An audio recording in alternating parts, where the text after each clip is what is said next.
आप सभी विद्यार्थियों का मैं इस ऑनलाइन क्लासेज में तहे दिल से बारंबार आपका अभिनंदन करता हूं, बार-बार आपका स्वागत करता हूं।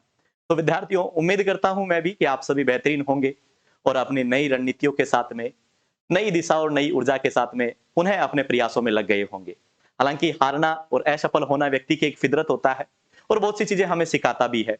उन्हीं से हमें ऊर्जा और प्रेरणा लेकर के एक नई दिशा के अंदर नई उमंग और नई जोश के साथ में बढ़ना है, क्योंकि बहुत ताने सुन चुके हैं हम उन सभी लोगों के जिन्होंने इस दौर के अंदर हमें बहुत कुछ सुनाया है। तो आइए इस संघर्ष की गाथाओं में हम पुनः जुड़ने का प्रयास करते हैं और आप सभी विद्यार्थियों का पुनः इस चैनल पर मैं आपका तहे दिल से स्वागत करता हूं। तो विद्यार्थियों, हम पढ़ने वाले हैं हमारा एक महत्वपूर्ण विषय जिसके बारे में आप सभी को पता भी होगा, विज्ञान। और विज्ञान जो है ये हमारे किसी भी एग्जाम के अंदर, आप कोई भी एग्जाम दोगे तो उसमें बड़ा महत्वपूर्ण पार्ट अपनी भूमिका निभाता है।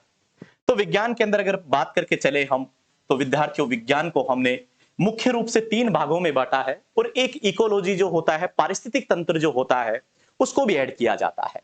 आपको आसानी से और इजी से इजी वे में समझाने की कोशिश करूंगा, आप सभी जुड़े रहिए।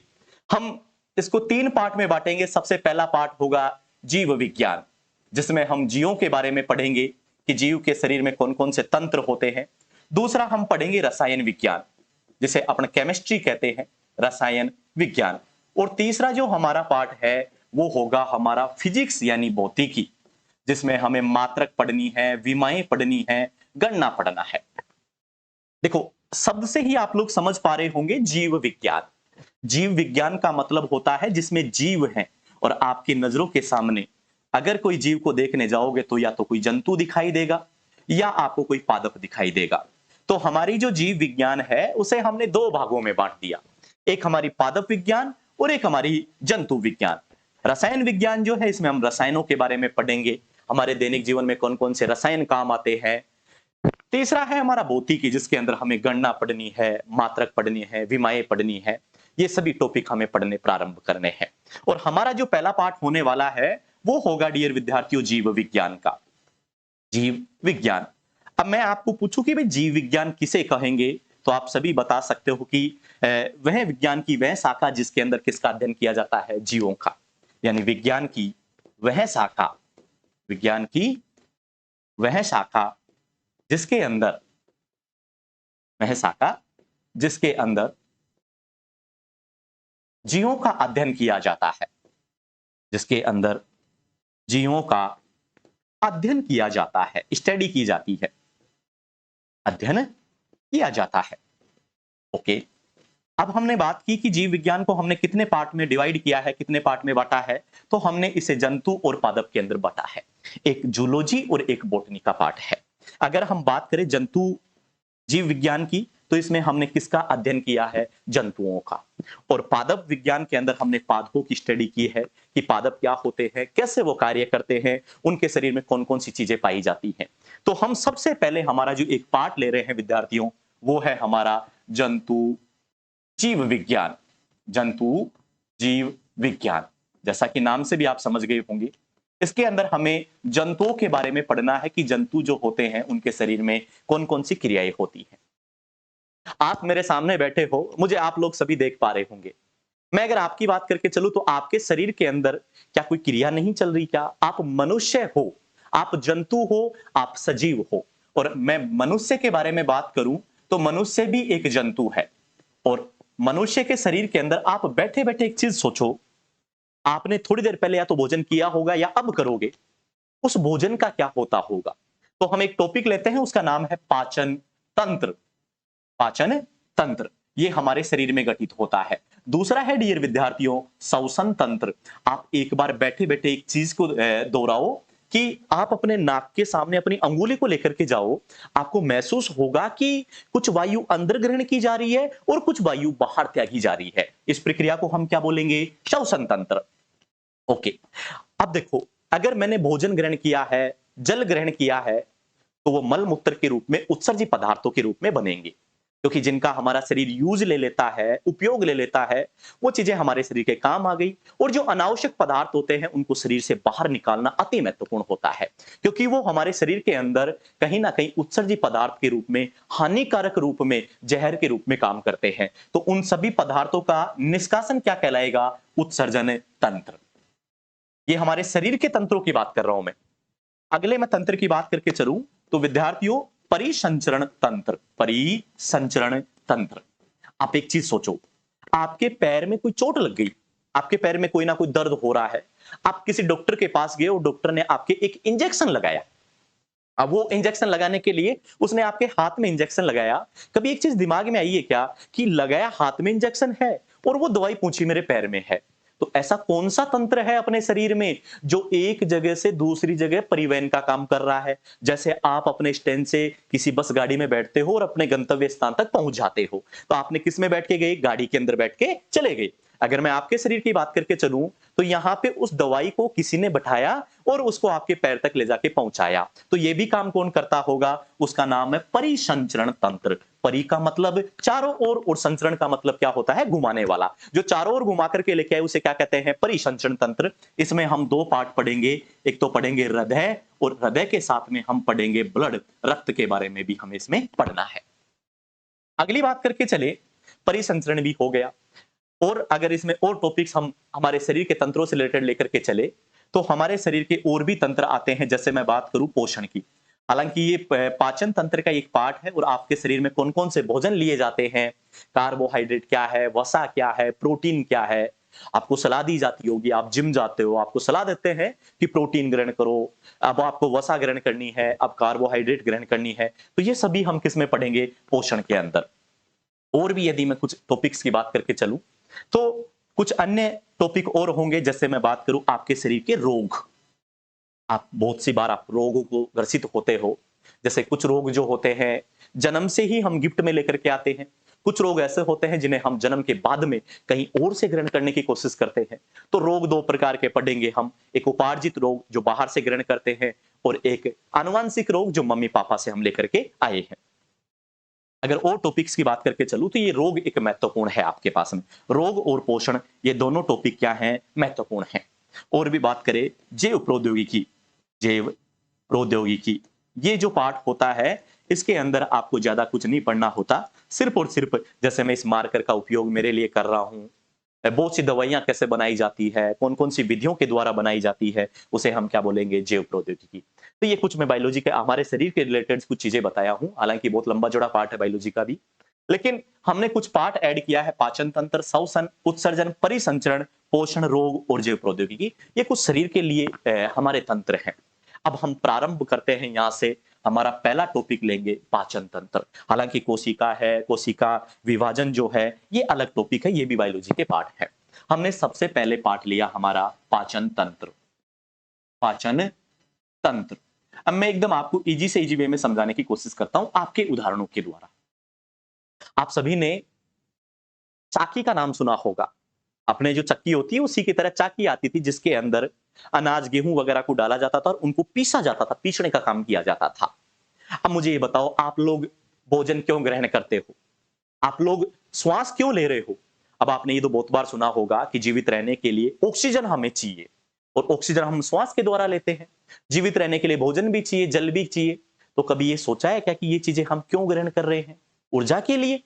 भाई मेरे शरीर को एनर्जी रहेगी तभी तो मैं आपके सामने खड़ा होकर के पढ़ा पा रहा हूं, तभी मैं आपसे जुड़ पा रहा हूं, क्योंकि मेरे शरीर में क्या है? ऊर्जा है। तो सबसे पहले पाचन तंत्र की बात करूं तो आपने जैसे वो चक्की के अंदर जो अपने आटा पीसने वाली चक्की होती है वो क्या करती है? उस गेहूं के जो दाने होते हैं उनको बिल्कुल बारीक आटे के रूप में परिवर्तित कर देती है। पीसा होगा, आप सभी ने देखा तो होगा कम से कम। तो वो क्या करती है? उसको बिल्कुल चूर्ण के समान पीस देती है। पाचन तंत्र में भी वही होता है। लेकिन विद्यार्थियों, पाचन तंत्र का ये मतलब मत निकालना कि आपने भोजन लिया, उसका पाचन हुआ और पाचन होते ही आपको ऊर्जा मिल गई। ये ऐसा नहीं है। सबसे पहले आपको भोजन लेना पड़ेगा, फिर उसका पाचन करना पड़ेगा, फिर उसका अवशोषण करना पड़ेगा और अवशोषण के पश्चात जो उत्सर्जित पदार्थ बच गए उनको शरीर से बाहर निकालना होगा। तो सबसे पहले बात करें पाचन तंत्र, जटिल भोज्य पदार्थों को, जटिल भोज्य पदार्थों को, भोज्य पदार्थों को सरल भोज्य पदार्थों में विखंडित करना, सरल भोज्य पदार्थों में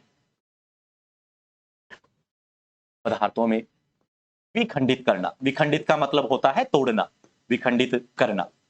पाचन कहलाता है, डाइजेस्टिव सिस्टम कहलाता है, पाचन कहलाता है। अगर मैं आपके शरीर में बात करूं भोजन की, तो आप सबसे पहले भोजन को कहां से ग्रहण करोगे? मुख से। तो सबसे पहली प्रक्रिया होती है अंतर्ग्रहण। अंतर्ग्रहण, अंतर्ग्रहण का मतलब आपके सामने रखी थाली से आपने रोटियां उठाई और अपने भोजन के रूप में उसको ग्रहण कर लिया, वो क्या कहलाएगा? अंतर्ग्रहण। अंतर्ग्रहण के बाद में दूसरी प्रक्रिया आती है, ग्रहण तो कर लिया, मतलब चाकी के अंदर आपने वो गेहूं के दाने तो डाल दिए, अब उनको क्या करना है? पीसना है, और पीसना क्या कहलाएगा? पाचन। दूसरी प्रक्रिया क्या होती है? पाचन। अब पाचन हो गया तो उस चाकी की जो चाकी में आपने आटा पीसा है उसको बाहर भी निकालना है, तो बाहर निकालने की प्रक्रिया कहलाती है अवशोषण। अवशोषण, और अवशोषण के पश्चात जो उत्सर्जित पदार्थ रह गए जिनका अवशोषण नहीं हुआ कि भाई ये हमारे शरीर के कोई काम के नहीं है, उनको बाहर त्यागना क्या कहलाता है? मल त्याग। मल त्याग। तो ये कुछ मैंने वर्ड लिखे हैं जो आपके पाचन के लिए महत्वपूर्ण है।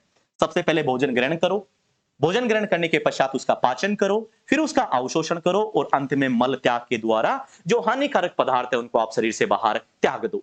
ये कुछ प्रोसेस है जो हमें पढ़ने हैं। सबसे पहले मैं बात करूं कि अंतर्ग्रहण कहां से होता है, तो अंतर्ग्रहण जो होता है वो विद्यार्थियों मुख के द्वारा होता है। आपने भोजन को सबसे पहले कौन से भाग में ग्रहण करते हो? आप अपने मुख वाले भाग के अंदर ग्रहण करते हो। पाचन की बात करें तो पाचन कहां होता है? पाचन प्रारंभ तो आपके मुख में ही हो जाता है। मुख हो गया, आमाशय हो गया, जो आप पेट वाला भाग जिसे कहते हो, आमाशय है, छोटी आंत्र है। ये सभी टॉपिक हम एकदम इजी वे में पढ़ने की कोशिश करेंगे। छोटी आंत्र है, और अंतिम होता है बड़ी आंत्र, और बड़ी आंत्र के लास्ट में मलाशय होता है जिसमें मल संग्रहित होता है और उसको गुदा द्वार के द्वारा निष्कासित कर दिया जाता है। अवशोषण की बात करें तो अवशोषण कहां होता है, यह भी महत्वपूर्ण बात है। अवशोषण प्रारंभ तो होता है विद्यार्थियों छोटी आंत्र से, और लगभग लगभग पूर्ण भी कहां हो जाता है? छोटी आंत्र के अंदर, और न के बराबर या कुछ मात्रा में अवशोषण कहां होता है? आपके शरीर के बड़ी आंत्र के अंदर। और मल त्याग जो होता है वो किसके द्वारा होता है भाई? मलाशय, और मलाशय के अंत में कौन होता है? गुदा द्वार। गुदा द्वार। ये आपके मैंने एक बेसिक सी जानकारी के तौर पे आपको पाचन तंत्र करा दिया मेरे डियर विद्यार्थियों। अंतर्ग्रहण आपने मुख से किया भोजन को, फिर पाचन कहां किया? मुख में भी किया, आमाशय में भी किया, छोटी आंत्र में भी किया, और बड़ी आंत्र में भी किया। फिर बात करें अवशोषण की, तो अवशोषण कहां कहां किया आपने? छोटी आंत्र और बड़ी आंत्र। याद रखना बड़ी आंत्र में बहुत कम अवशोषण होता है। मल त्याग की बात करें तो मलाशय और गुदा द्वार के द्वारा क्या किया जाता है? मल का त्याग किया जाता है। अब हम पाचन के अंदर सबसे पहले हमारा अंग जो है वो लेते हैं, और उसका नाम है विद्यार्थियों मुख, माउथ आपका। आप तो सबसे पहले मुझे बता दो, आपका मुख आपको दिखाई दे रहा होगा। जरा एक बार अपने मुख का दीदार करो और जल्दी से मुझे बताओ कि आपको मुख में क्या क्या चीजें दिखाई दी। आपको मुख के अंदर सबसे पहले दांत दिखाई दे रहे होंगे, फिर आपकी जीभ दिखाई दे रही होगी, और तो और आपने किसी भंडारे का दीदार किया होगा, किसी भंडारे में गए होंगे। तो भंडारे में जब पहुंचते हैं तो कुछ दूरी से पहले ही हम ये सूचित कर लेते हैं कि भाई भंडारा जो है उस दिशा के अंदर जाना है, फलानी दिशा में हमें भंडारा मिलेगा। ये क्यों आप महसूस कर पाते हो? क्योंकि आपके नासा मार्ग जो होता है उसके अंदर आपको वो सूंघने की क्षमता, ग्रहण पिंड पाए जाते हैं मस्तिष्क में, वो सूंघ करके आपको बताते हैं। सोचो, एकदम शानदार खुशबू आ रही थी भोजन की, कोई ना कोई शरीर में प्रतिक्रिया हुई क्या? याद करो, मुख में क्या आने लग जाता है? पानी आने लग जाता है, यानी मुख में लार का स्त्रावण होने लग जाता है। तो हमें मुख के अंदर जो जो चीजें मिली, वो सबसे पहले तो हमें मिला आपके दांत। आपके दांत मिले, दांत के बाद में आपकी मिली जीभ, और जीभ के बाद में हमें मिला आपके शरीर का लार ग्रंथियां, जो कब स्त्रावित होती है? जब आप कोई स्वादिष्ट भोजन देखते हो। और ये बता दो भाई, लार ग्रंथियां ऐच्छिक है या अनैच्छिक? ऐच्छिक का मतलब होता है कि आपकी इच्छा के बस में हो, और अनैच्छिक का मतलब है जो आपकी इच्छा के बस में नहीं हो। भोजन दिखा नहीं कि लार का स्त्रावण प्रारंभ। ये बताओ, इसमें आपकी इच्छा को पूछा क्या कि मैं स्त्रावित हूं या नहीं हूं? पतासी के ठेले के पास में जाते मुंह में पानी आने लग जाते हैं, वो कौन होता है? लार ग्रंथियां। चलो तो प्रारंभ करें।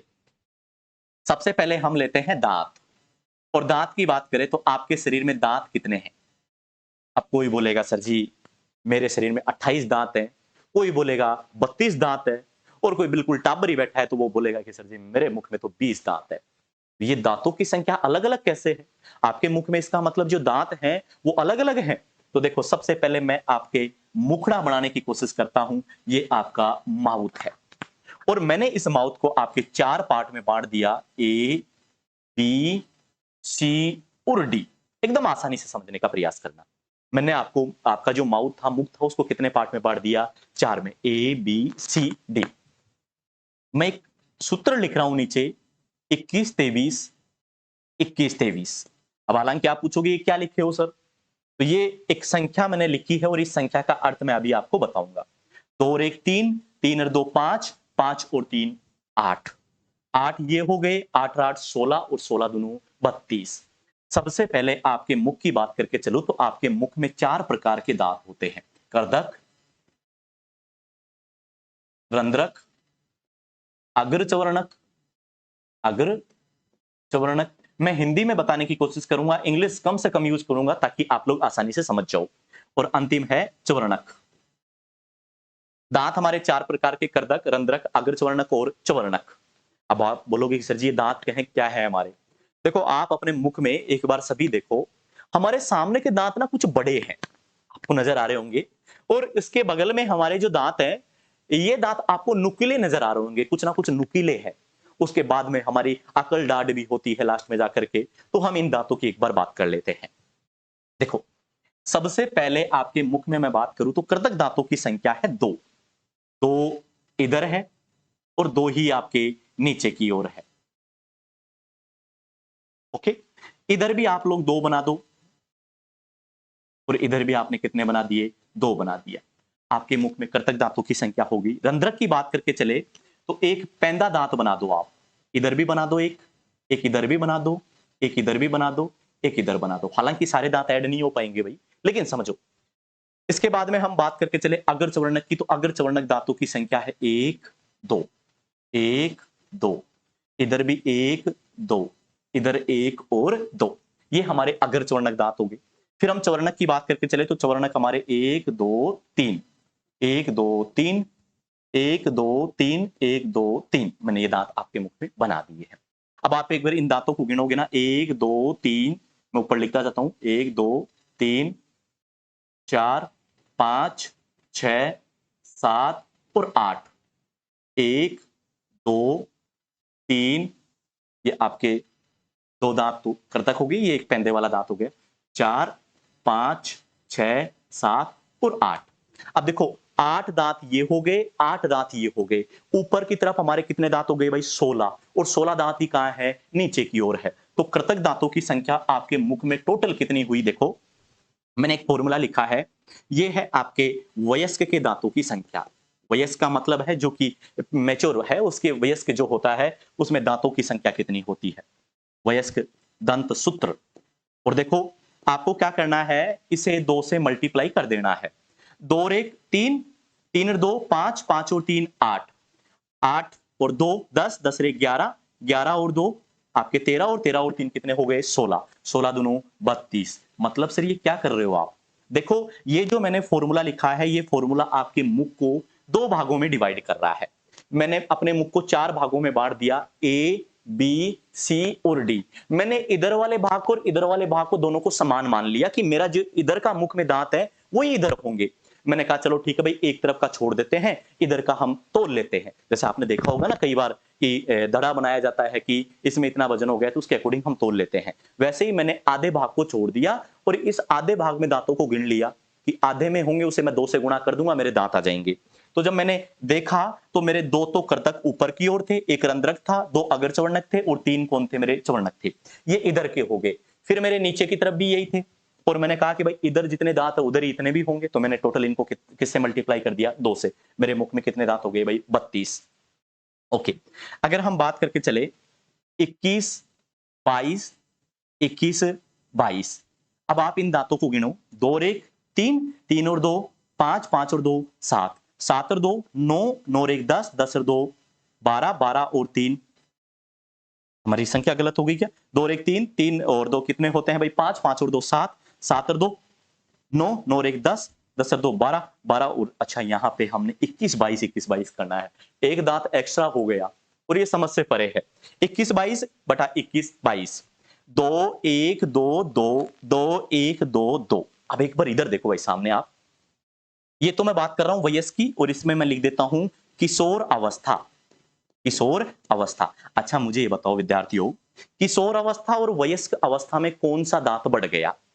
इधर भी दो हैं, इधर भी दो हैं, नीचे भी दो हैं, नीचे भी दो हैं, इधर एक एक, इधर भी एक एक, इधर भी दो दो, ये भी दो और दो। इधर कितने थे? तीन तीन। इधर कितने हैं? दो और दो, यानी एक एक दांत कम हो गए। तो आप बोलोगे सर जी इसको हम अगर दो से मल्टीप्लाई करते तो ये आ जाएंगे हमारे 28, इधर आ रहे हैं 32। आप कह रहे हो कि दो ही दांत कम है। अरे मेरे भाइयों, इधर के पार्ट में दो कम है, इधर को भूल मत जाना, ये भी है और ये भी पार्ट है। इसका मतलब टोटल कितने दांत हो गए हमारे मुख में? 28 दांत। एक फॉर्मूला और लिख दूं मैं, 2102, 2102। आप गिनो, दो और एक तीन, तीन और दो, तीन और दो कितने हो गए? पांच, पांच और दो सात, सात और एक आठ, आठ और दो 10। यानी विद्यार्थियों ये होता है, कितने दांत हो गए? 20। ये होता है शिशु का। एक छोटा बच्चा जो होता है उसके मुख में कितने दांत होते हैं भाई? 20। चलो मुझे बताओ कौन कौन से दांत नहीं है? ये जो अग्रच वर्णक है ना, वो छोटे बच्चे में नहीं होते। आप एक चीज देखना, छोटे बच्चे के मुख में अंगुली देते हो ना कि ले भाई बटका बढ़ ले, तो आप कहां देते हो? सामने तो देते नहीं हो, क्योंकि आपको भी पता है कि सामने वाले दांत तो भाई ऐसे पैंदा रखे हैं कि आपकी अंगुली को काट दे। आप क्या करते हो? इधर से बचने के चक्कर में यहाँ पे अंगुली, अपनी अंगुली इधर डालते हो। आप क्यों डालते हो? आपको पता है, आप तो विज्ञान पहले से जानते हो कि यहाँ जो आपके अग्रचूर्णक दांत है वो अनुपस्थित है, और ये अनुपस्थित होने के चक्कर में आपको लगता है कि भाई यहाँ पे हम अंगुली आसानी से डाल सकते हैं। यहाँ देखो, एक और एक आपके जो चूर्णक दांत थे उनकी भी संख्या कम है, तो यहाँ पे हमारे एक एक दांतों की क्या हो गई? संख्या कम हो गई। एक बार आप इसको चाहो तो लिख भी लो, क्योंकि आपके मुख में दांत कितने हैं भाई? कर्तक, रंध्रक, अग्रचूर्णक और चवर्णक। मैंने ये तीन आपके सूत्र लिखे हैं, दंत सूत्र, ये महत्वपूर्ण है भाई। सबसे पहले वयस्क का, फिर मैंने किशोर अवस्था का, और ये शिशु का दंत सूत्र मैंने आपके लिए लिख दिया है कि ये आपके मुख में दांतों की संख्या होगी। चलो भाई, ये तो हो गई हमारे दांतों की संख्या। पूछो मैं दोबारा से, वयस्क में कितने? 32, किशोर अवस्था में कितने? 28, और शिशु में कितने? 20 दांत थे। ओके, अब हम बात करते हैं मनुष्य के बारे में कि आपके दांत एक बार दंती है या द्विबार दंती? जरा शब्द को पकड़ो, एक बार दंती या द्विबार दंती? आपके मुख में दांत एक बार उगेंगे या दो बार उगेंगे? तो याद करो, बचपन के अंदर आपने अपना नाम भी नया निकलवाया होगा, बोड़िया। आपके जो दांत होते थे वो टूट जाते थे, टूट के गिर जाते थे, और हम उन दांतों को कहते थे दूध के दांत। कौन से दांत कहते थे भाई? दूध के दांत, जो हमारे बचपन के अंदर गिर जाते थे। और दूसरे जो हमारे दांत होते हैं वो होते हैं स्थायी दांत, यानी कि वो फिर परमानेंट रहते हैं। ये हमारे दांत हैं स्थायी दांत। ओके, सबसे पहले मैं आपको पूछूं कि आपके जो दांत हैं वो मुख में ऊपर रखे हुए हैं या दसे हुए हैं किसी गर्त में? गर्त का मतलब होता है खड्डा।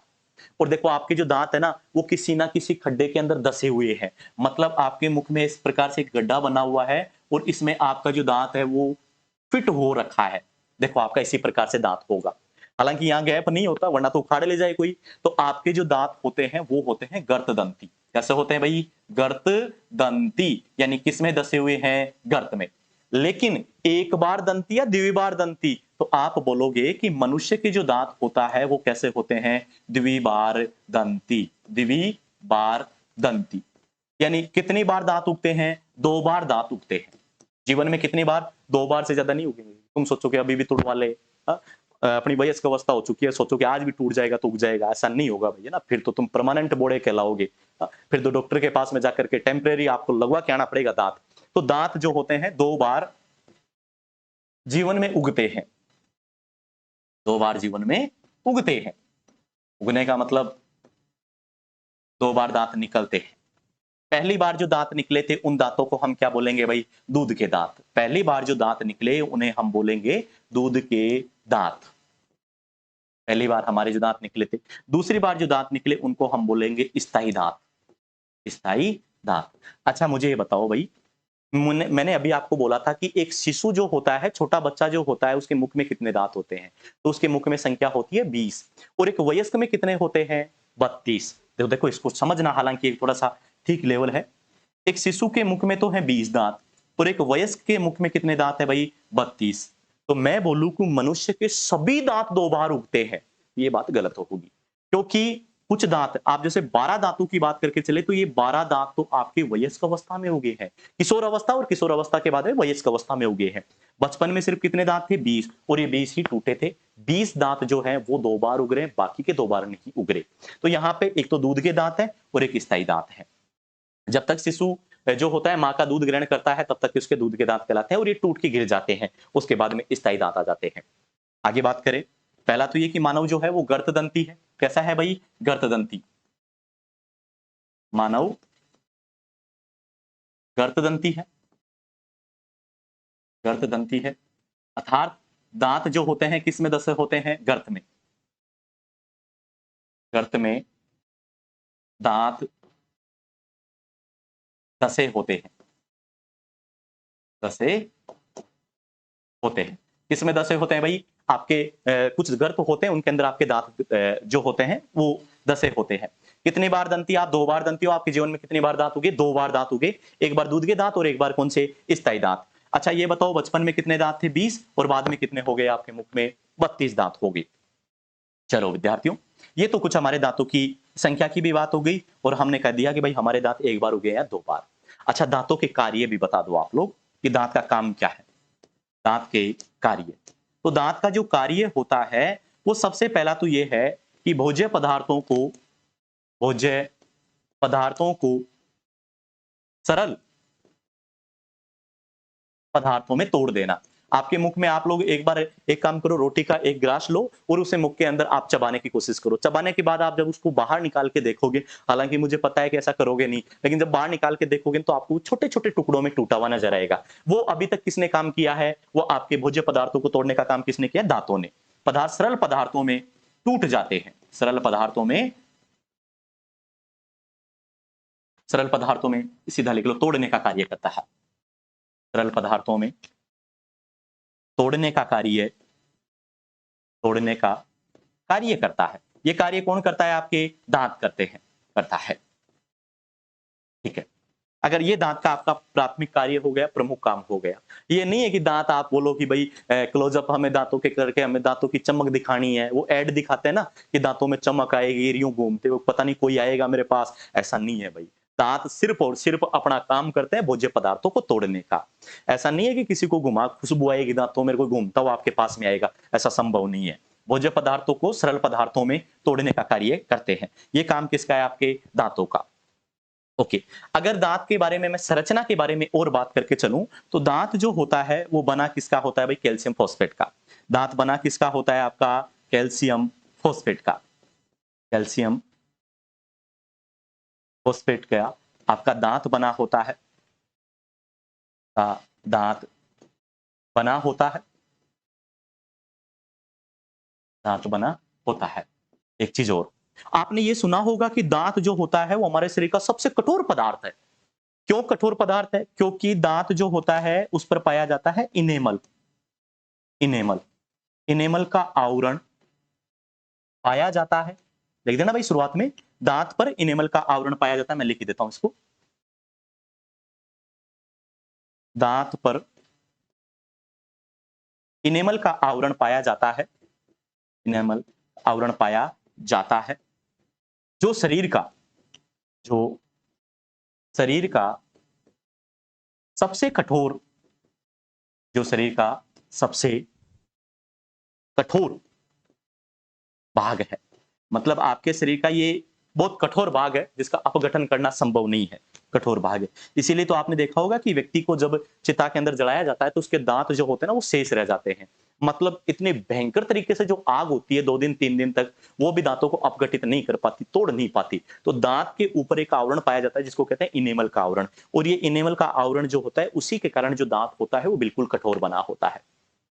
तो मानव कैसा होता है? द्विबार दंती, 2 बार दांत उगते हैं, एक बार दूध के दांत और एक बार कौन से? स्थायी दांत। अगर आपको पूछ ले कि दूध के दांतों की संख्या कितनी है तो इनकी संख्या मैंने अभी बताया था आपको 20 होती है, और स्थायी दांतों की संख्या कितनी होगी? 32। ओके, दांत के कार्य क्या है? भोज्य पदार्थों को सरल पदार्थों में तोड़ना। कैल्शियम फॉस्फेट के दांत बना होता है, दांत पर इनेमल का आवरण पाया जाता है जो आपके शरीर का सबसे कठोर भाग होता है। अब मैं एक बार दांत की संरचना और बना देता हूं। मुझे बताओ जब आपका दांत टूटता है तो दर्द होता है? नहीं होता। अब कुछ बोलेंगे सर जी ये तो दिल का चित्र बना दिया, भाई ये दिल का चित्र नहीं है। ये मैंने कुछ दांत का चित्र बनाया है आपके लिए। ये आपका दांत है और दांत के ऊपर सबसे बाहर की ओर जो आवरण मिलता है वो आपको मिलेगा सफेद आवरण। और वो सफेद आवरण किसका होता है भाई? ध्यान रखना, इनेमल। ये आपके दांत के सबसे बाहर की ओर पाए जाने वाला आवरण होगा और ये आपके दांत की चमक बनाता है, आपके दांत को चमकाता है। और इसीलिए चमकाता है कि आप वो क्लोजअप का सेवन करो और इसमें खुशबू आए, फिर उन्हें तो स्टार से चमकते हुए दिखाई देता है, ऐसा कुछ भी नहीं होता। दांत का सबसे बाहरी आवरण क्या है आपका? इनेमल का है।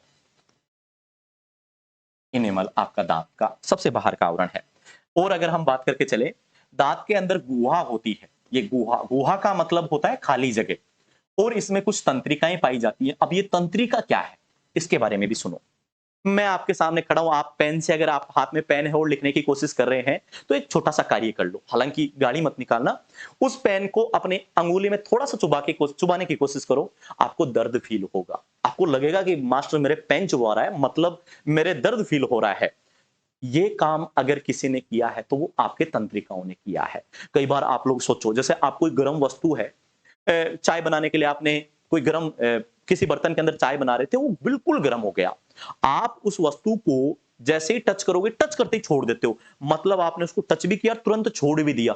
इतनी सी देर में इसमें पता है क्या हुआ? आपने जैसे इसको टच किया, यहां से सूचना गई आपके मस्तिष्क के पास में, और मस्तिष्क को जाकर के कह रही है कि ये बावड़ा मनुष्य ताती वस्तु को पकड़ रहा है।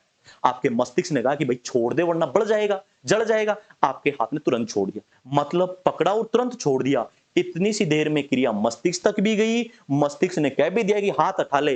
1 सेकंड में इतना काम हो गया। ये काम कर कौन रहा है आपके शरीर में? तंत्रिकाएं। और इन्हीं तंत्रिकाओं के कारण जब आपका दांत टूटता है तो दर्द होता है आपको। ओके। ये दांत जहां नीचे की ओर, इसमें ये गर्त होता है जिसको कहते हैं एपिकल फोरामेन। क्या कहते हैं विद्यार्थी उसको? Apical foramen. हालांकि ये ध्यान रखना, फोरामेन ये क्या करता है, जब आपका बुढ़ापे का समय आता है तो उस समय ये धीरे धीरे बंद होने लग जाता है। और जब बुढ़ापा आता है तो आपको पता है दांत टूटने लग जाते हैं, क्योंकि एपिकल फोरामेन बंद हो जाता है। और जब वो बंद होगा तो दांत टूट के गिरना स्टार्ट हो जाएंगे और दोबारा टूटने की संभावना ही नहीं है। ओके। तो दांत में कुछ तंत्रिकाएं भी पाई जाती है, मैं लिख देता हूं इनको। ये नर्व सेल है, तंत्रिका कोशिकाएं हैं, तंत्रिका कोशिका। और इन्हीं के कारण आपके दांत में जो होता है, टूटने पे क्या होता है भाई? दर्द होता है। सबसे बाहर का आवरण इनेमल का बना होता है। दांत के अंदर कुछ गुहा होती है जिसमें तंत्रिकाएं पाई जाती है, और इसका जो ये खुला भाग है इसको हम एपिकल फोरामेन कहते हैं। और धीरे धीरे ये बुढ़ापा आने पे बंद हो जाता है। जब ये बंद हो जाएगा उस समय आपको दांत जो है वो टूट के गिरना प्रारंभ हो जाएंगे और दोबारा तोड़ने की सोचना भी मत भाई। ओके। ये तो हो गए हमारे कुछ मुख्य रूप से काम, किसके भाई? दांत के बारे में। और हमने दांत के बारे में लगभग लगभग सब चीजें ऐड कर ली है, कुछ कवर कर लिया है। अगर कोई नई चीज आपको जानकारी मिले तो कमेंट करके बता सकते हो कि सर जी ये चीज और हमारे को बताओ। देखो, यहां पे बात करें हम आपके दूसरी बात जीभ की, तो जीभ जो होती है, ये सबसे पहली चीज तो ये कि आपके माउथ जो होता है, मुख जो होता है, उसमें स्वतंत्र है, स्वतंत्र पेशियों के रूप में पाई जाती है। और आपके मुख के अंदर ये फर्श का काम करती है। फर्श का मतलब क्या है भाई? आपके मुख का जो फर्श है, मुख के फर्श का निर्माण, फर्श का निर्माण करती है, फर्श का निर्माण करती है। यानी अपने जो जीभ है, ये देखो अपने मुख में इस प्रकार से बिछी हुई है, जो अपने फर्श का काम कर रही है। ये चपटी संरचना होती है। कैसी होती है भाई? ये चपटी। और आपको पता होगा, बोल करके चली जाती है और बाद की आपको कहानी पता ही होगा। पता नहीं कहाँ का क्या क्या चोट आपको खानी पड़ती है, कौन कौन से भागों पे चोट खानी पड़ती है। ये काम जीभ करती है और जीभ चली जाती है अपने लक्ष्य स्थान पे, और कुटाई पिंदाई आपकी होती है। तो जीभ का काम पिटवाना नहीं है कि कहीं आप नोट कर लो कि भाई जीभ जो है उसके कारण हमारी पिटाई हो रही है, ऐसा नहीं है। जीभ चपटी संरचना है। और एक चीज ध्यान रखना, इस पर पाई जाती है स्वाद रंध्र। स्वाद रंध्र अर्थात सर ये लाइन क्या कहना चाह रहे हो? हमारी जीभ पर कुछ रंध्र पाए जाते हैं, सूक्ष्म रंध्र, जो स्वाद रंध्र, जो स्वाद का स्वाद का पता या अनुमान अनुमान लगाते हैं। आपने भोजन ग्रहण किया, आपके भोजन में मीठा है, खट्टा है, नमकीन है, कड़ा है, ये कैसा काम है, ये सारा का सारा काम कौन करेगा? आपकी जीभ पर उपस्थित स्वाद रंध्र। जीभ निकाल के देखो, एक बार इसको जूम करके देखो, छोटे-छोटे-छोटे रंध्र ही रंध्र दिखाई देंगे। जैसे ये मैं आपकी जीभ की संरचना बनाऊँ और जीभ की संरचना जो होती है, उसके अंदर आपको कुछ इस प्रकार की संरचनाएँ नज़र आएँगी। देखो, आपको रंध्र ही रंध्र दिखाई देंगे। ये जो रंध्र होते हैं, ये आपके मुख के अंदर आपके स्वाद का पता लगाने का कार्य करते हैं। कुछ भाग जो है वो आपके कड़वे भाग का पता लगेगा कि भाई कड़ा है, कुछ आपके मीठेपन का भी पता लगेगा और कुछ जो होता है वो आपकी खट्टापन हो गया या खट्टे के साथ में नमकीनी भाग जो हो गया, उनका पता लगाने का कार्य करते हैं। तो ये आपका जीभ वाला भाग है, जिसके अंदर छोटे-छोटे रंध्र उपस्थित हैं और ये रंध्र क्या काम कर रहे हैं? कड़वेपन का, मीठेपन का और नमकीन या खट्टा कैसा है, उसका पता लगाने का काम कौन कर रहा है? हमारे स्वाद ग्रंथियों के रूप में जीभ। हमारी जीभ ही वो भाग है जो शरीर में स्वाद का पता लगाती है। बाकी का पूरा शरीर जो है, पाचन तंत्र जो है, सारा कूटा-पिंदा करेगा भोजन का और कोई काम नहीं करेगा। ये है बलि आदमन जो तुम्हारे को बता रही है कि भाई इसमें स्वाद कैसा है, मीठा है, खट्टा है, कड़ा है, कैसा है। तो ये जीभ की मैंने एक छोटी-सी स्ट्रक्चर बना दी है। ये आपकी फ्रीडम होती है, जब हम कंकाल तंत्र पढ़ेंगे उसमें भी मैं आपको बताऊंगा, हमारे शरीर की हड्डियां पढ़ेंगे तभी भी ये जीभ जो होती है ये स्वतंत्र होती है। आगे हम चर्चा करें कि स्वाद रंध्र जो है ये हमारी जीभ पे उपस्थित होते हैं। आप बोलोगे सर जी जीभ का इतना ही काम है क्या कि भाई स्वाद जो होता है उसका पता लगाना? ये ही काम नहीं है, जीभ का एक काम हो रहा है भाई, यह भोज्य पदार्थों में, यह भोज्य पदार्थों में, भोज्य पदार्थों में लार को मिलाने का काम करती है। लार को मिलाने का कार्य करती है। किसको मिलाती है भाई? ये लार को मिलाने का कार्य करती है। जिस प्रकार से आप अपने पशुओं को चारा डालते हो और आप जो उसके अंदर बांट वगैरह होता है उसको हाथ से मिलाते हो, तो आपके मुख में आपका भोज्य पदार्थ तो हो गया रोटी और आपकी जो लार है वो है आपका बांट और मिलाने का काम कौन कर रहा है? उसको जीभ। जैसे आप हाथ से मिलाते हो ना, वैसे अपने मुख में जीभ मिलाती है। यह भोज्य पदार्थों में लार को मिलाने का कार्य करती है और ये आपके मुख के अंदर लार को मिला देने से आपका जो भोजन है वो लसलसा हो जाता है। अगर आप सूखा भोजन ग्रहण करोगे तो गले से नहीं उतरेगा, गले में गड़ेगा वो आपके, लेकिन उसमें क्या करती है? लार मिल जाती है बिल्कुल लसलसा और उसको बदल दिया जाता है लुगदी के अंदर। तो ये जो है हमारे मुख का में लार का काम करती है। अब मैं बात करूं कि मुख में कौन सा रस आपके स्रावित हो रहा है, तो लार रस या लाला रस, इस पे भी हम चर्चा करेंगे अभी। ये हमारी जीभ की कुछ कहानी हो गई कि मुख में फर्श का निर्माण कर रही है, चपटी संरचना होती है, चपटी संरचना होती है और काम क्या करती है? स्वाद का काम करती है और स्वाद के साथ साथ में यह आपके मुख के अंदर लार को मिलाने का कार्य भी करती है। आगे चर्चा और करते हैं जीभ के बारे में कि जीभ जो है वो आपके मुख में स्वाद को भी पहचान ली और लार को भी मिला दी। इसके अलावा जीभ का कोई अन्य कार्य क्या है? तो ये आपके मुख के अंदर फर्श या सतह का निर्माण भी कर रही है, आपके मुख के अंदर भोज्य पदार्थों के स्वाद को पहचानने का भी काम कर रही है और इसके अलावा एक चीज और ध्यान रखना भाई, आपका कंठ जो है ये कंठ ध्वनि उच्चारण करता है। जैसे मैं बात करूं, आपने कभी वीणा देखी होगी और वीणा के तार को आप पकड़ के यूं छोड़ोगे ना तो उसमें आवाज आएगी तन की। तो हमारा जो कंठ है ना वो भी उसी प्रकार से आवाज निकालता है, तन। लेकिन हमारी जीभ, हमारे होठ और हमारे नासा ये क्या करते हैं? उन शब्दों के उच्चारण करते हैं। जैसे आप देखो, एक बार अपनी जीभ को पकड़ो और बोलने की कोशिश करो, सर जी हम बहुत अच्छा पढ़ते हैं। आप जीभ को पकड़ के बोल नहीं सकते, मतलब कहीं ना कहीं हमारी जीभ जो है वो ध्वनि उच्चारण में भी सहायक है। तो जीभ ध्वनि उच्चारण, ध्वनि उच्चारण में भी, उच्चारण में भी सहायक है, सहायक है। अब मैं बात करूं लार की, आपके मुख में बात कर रहा हूं भाई मैं लार की। तो लार जो होता है वो आपके मुख में, जैसे एक चीज बताओ भाई, अगर आप जिस कमरे में जिस जगह बैठे हो वहां पे अगर कोई दीवार से बाहर की ओर पानी आ रहा है तो किसी ना किसी टंकी से आ रहा होगा, किसी पाइप से आ रहा होगा। तो अपने मुख में भी कुछ पाइप आकर के खुलते हैं और वो पाइप जो है उनसे निकलता है लार रस या लाला रस। तो लार जो है वो 3 जोड़ी लार ग्रंथियां आपके मुख में पाई जाती है, 3 जोड़ी लार ग्रंथियां, लार ग्रंथियां उपस्थित, उपस्थित। बात करूं मैं कर्णमूल ग्रंथि, कर्णमूल ग्रंथि, सब एक एक जोड़ी उपस्थित है। जोड़ी का मतलब तो समझ गए होंगे आप। कर्णमूल ग्रंथि, अधोजंब, अधोजंब और एक है अधोजिह्वा, जिह्वा यानी दांत के नीचे, वो सॉरी जीभ के नीचे, जीभ के ऊपर की ओर, और एक कर्णमूल ग्रंथि इधर अपने यहाँ पे भी पाई जाती है। और ये ध्यान रखना भाई, पैरोटिड इसको कहते हैं, पैरोटिड, ये क्योंकि ये सब कई बार पूछ लेता है, पैरोटिड। और ये आपके मुख की सबसे बड़ी लार ग्रंथि है, सबसे बड़ी लार ग्रंथि। हालांकि ये इंग्लिश में पूछ लेता है, बाकी इनका कोई ज्यादा आवश्यकता नहीं है कि सब लिंगुअल क्या होता है, सब मैंडिबुलर क्या होता है, पैरोटिड क्या होता है, ये इंग्लिश के नाम है। लेकिन आप इतना ध्यान रखना, कर्णमूल ग्रंथि जो पैरोटिड है, और सबसे बड़ी लार ग्रंथि कौन सी है आपके मुख के अंदर, यही होती है। तो भाई लार जो होती है वो आपके मुख में 3 जोड़ी ग्रंथियों के रूप में पाई जाती है। इसका कार्य बताओ भाई, कार्य क्या है लार का? यह भोजन को, यह भोजन को, भोजन को लसलसा, लसलसा बनाती है। जब आप भोजन को मुख से बाहर निकाल के देखोगे ना, चबाने के बाद में लसलसा बनाती है, तो आपको देखना उस भोजन के अंदर आपको ऐसे नजर आएगा जैसे कोई उसके अंदर रस मिल गया हो, तो जैसे सलेस्मा के जैसा। तो वो कौन मिली है उसमें? लार मिली है।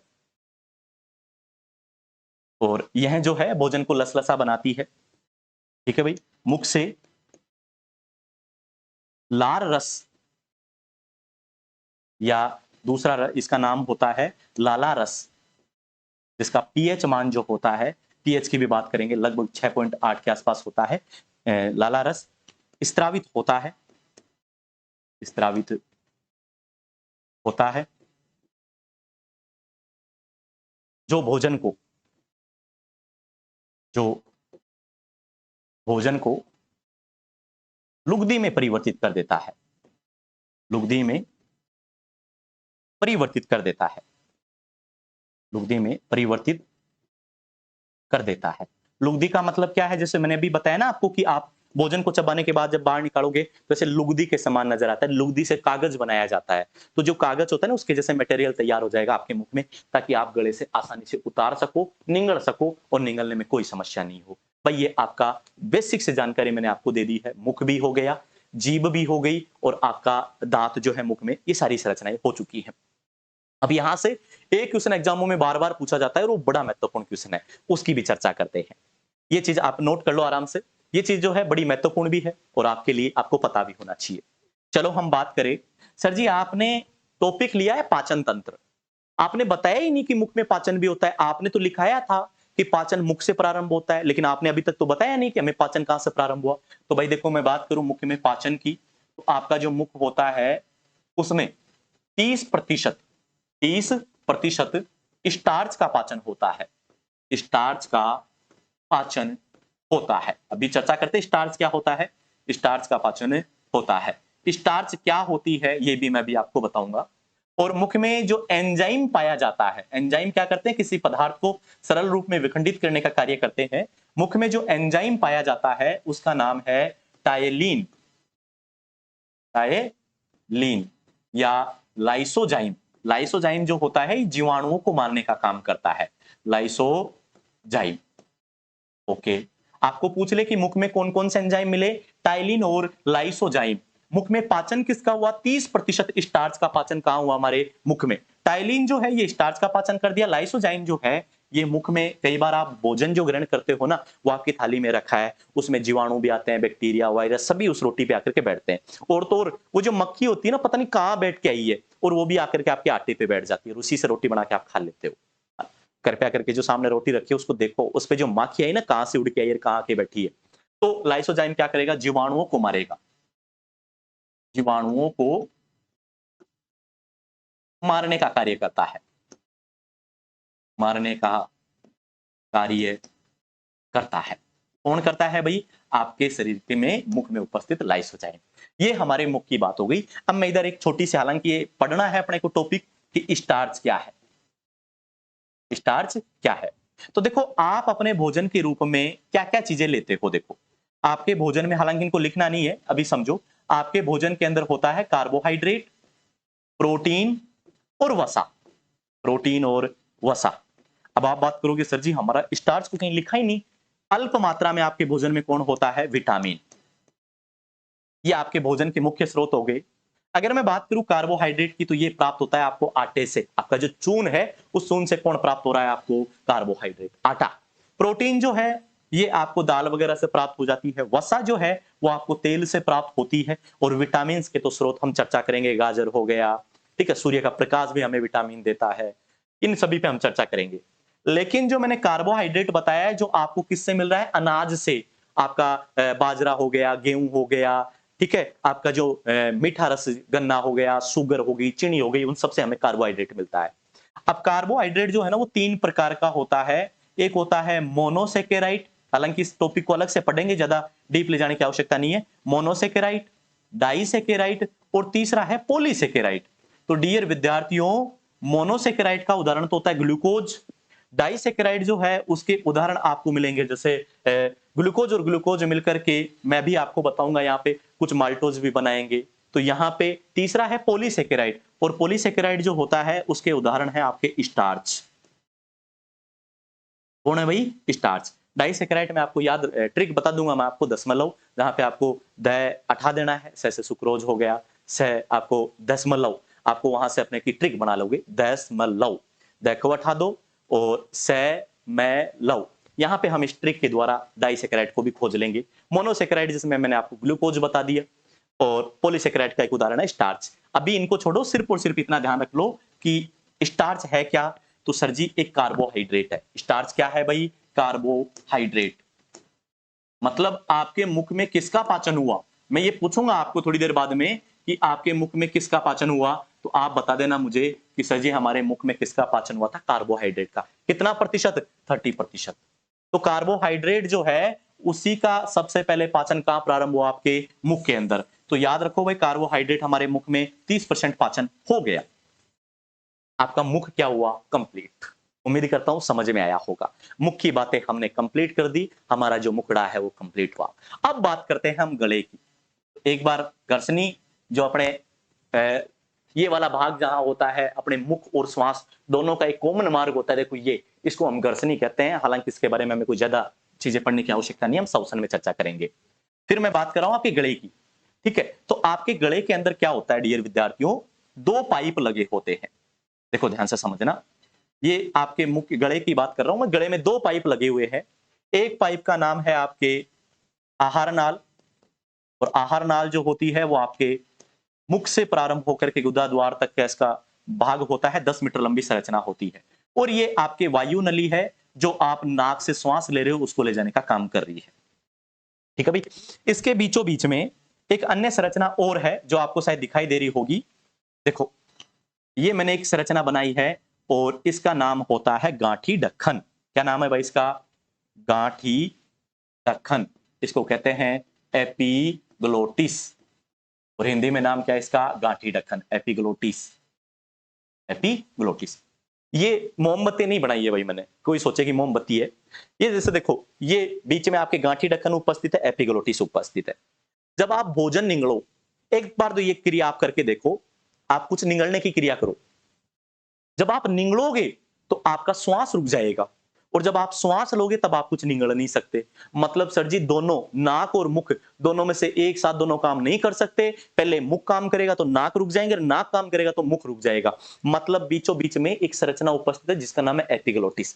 आपने भोजन निगला तो ये क्या करती है? आपके इस वायु नली वाले भाग को आकर के ढक लेती है कि भाई वायु नली तेरे अंदर नहीं चला जाए भोजन। भोजन कहां जाना चाहिए? इस आहार नाल के अंदर। और जब आप श्वास लेते हो उस समय ये आपके किसको ढक लेती है भाई? आहार नाल के भाग को ढक लेती है कि ये हमारी जो श्वास है वो आहार नाल में नहीं चली जाए।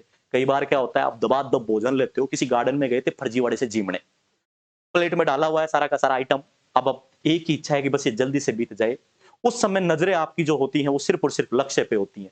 हालांकि शादी ब्याहों में तो तुम्हारी नजरें पता नहीं कहां कहां हो सकती है, लेकिन आप लोग जब देखोगे तो उस समय आप भोजन को दबादब निगलने की कोशिश करते हो। और एनसीईआरटी की लाइन लिखती है, एक बार भुजो ने पहेली ने भुजो से पूछा, भुजो जो था उसको उल्टी हो गई, छोटी क्लासों में पढ़ा होगा। तो पहेली ने पूछा कि क्या कारण है कि इसको उल्टी हो गई? तो वहां पे क्या था कि भुजो जो है किसी पार्टी में गया था, वहां पे उसने बढ़िया तरीका का दावत मिली थी, चिपका के आ गया, यहां तक भर के लेके आ गया पूरा का पूरा।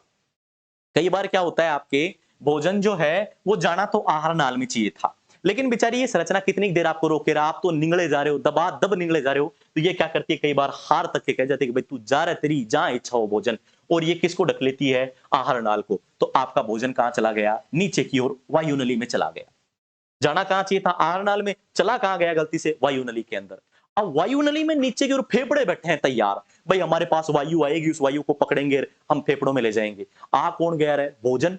इधर से धक्का लगाते हैं वापस, बोले भोजन तेरा काम नहीं है, तुझे इसने यहाँ पे किसने बुलाया तुझे। और जब आप भोजन को वापस धक्का देते तो आपके आती है हिचकियां। हिचके आने का मतलब कोई याद नहीं कर रहा, कितनी अच्छी किस्मत नहीं है कोई आपको याद करे, है ना भाई। तो आपके जो वो भोजन है उसको फेफड़ों ने धक्का लगाया है, इस वजह से वो बाहर आने की कोशिश कर रहा है, कई बार तो नाक से मुंह से भी वापस बाहर आता है। तो आपके यदि भोजन जो है वायु नली में चला जाए तो आपको हिचकियां चालू होती है, उस समय पानी पी लिया करो। कहीं दुख पाओ कि कोई याद कर रहा है, मैं बीच में पानी नहीं पीऊंगा, उसकी याद टूट जाएगी बीच में, कोई याद नहीं करता। तो आप वायु नली की बात करके चले तो वायु नली के अंदर वायु जाती है और आहार नाल के अंदर कौन जाता है, आपका भोज्य पदार्थ। एपिग्लोटिस क्या काम करता है, ये आहार नाल और वायु नली को अलग अलग बांटने का काम करता है। जब भोजन निगलोगे तो वायु नली को ढक लेता है, और जब वायु लोगे तो आहार नाल को ढक लेता है। इसलिए इस एपिग्लोटिस का नाम ही क्या है, traffic police. Traffic police, traffic police.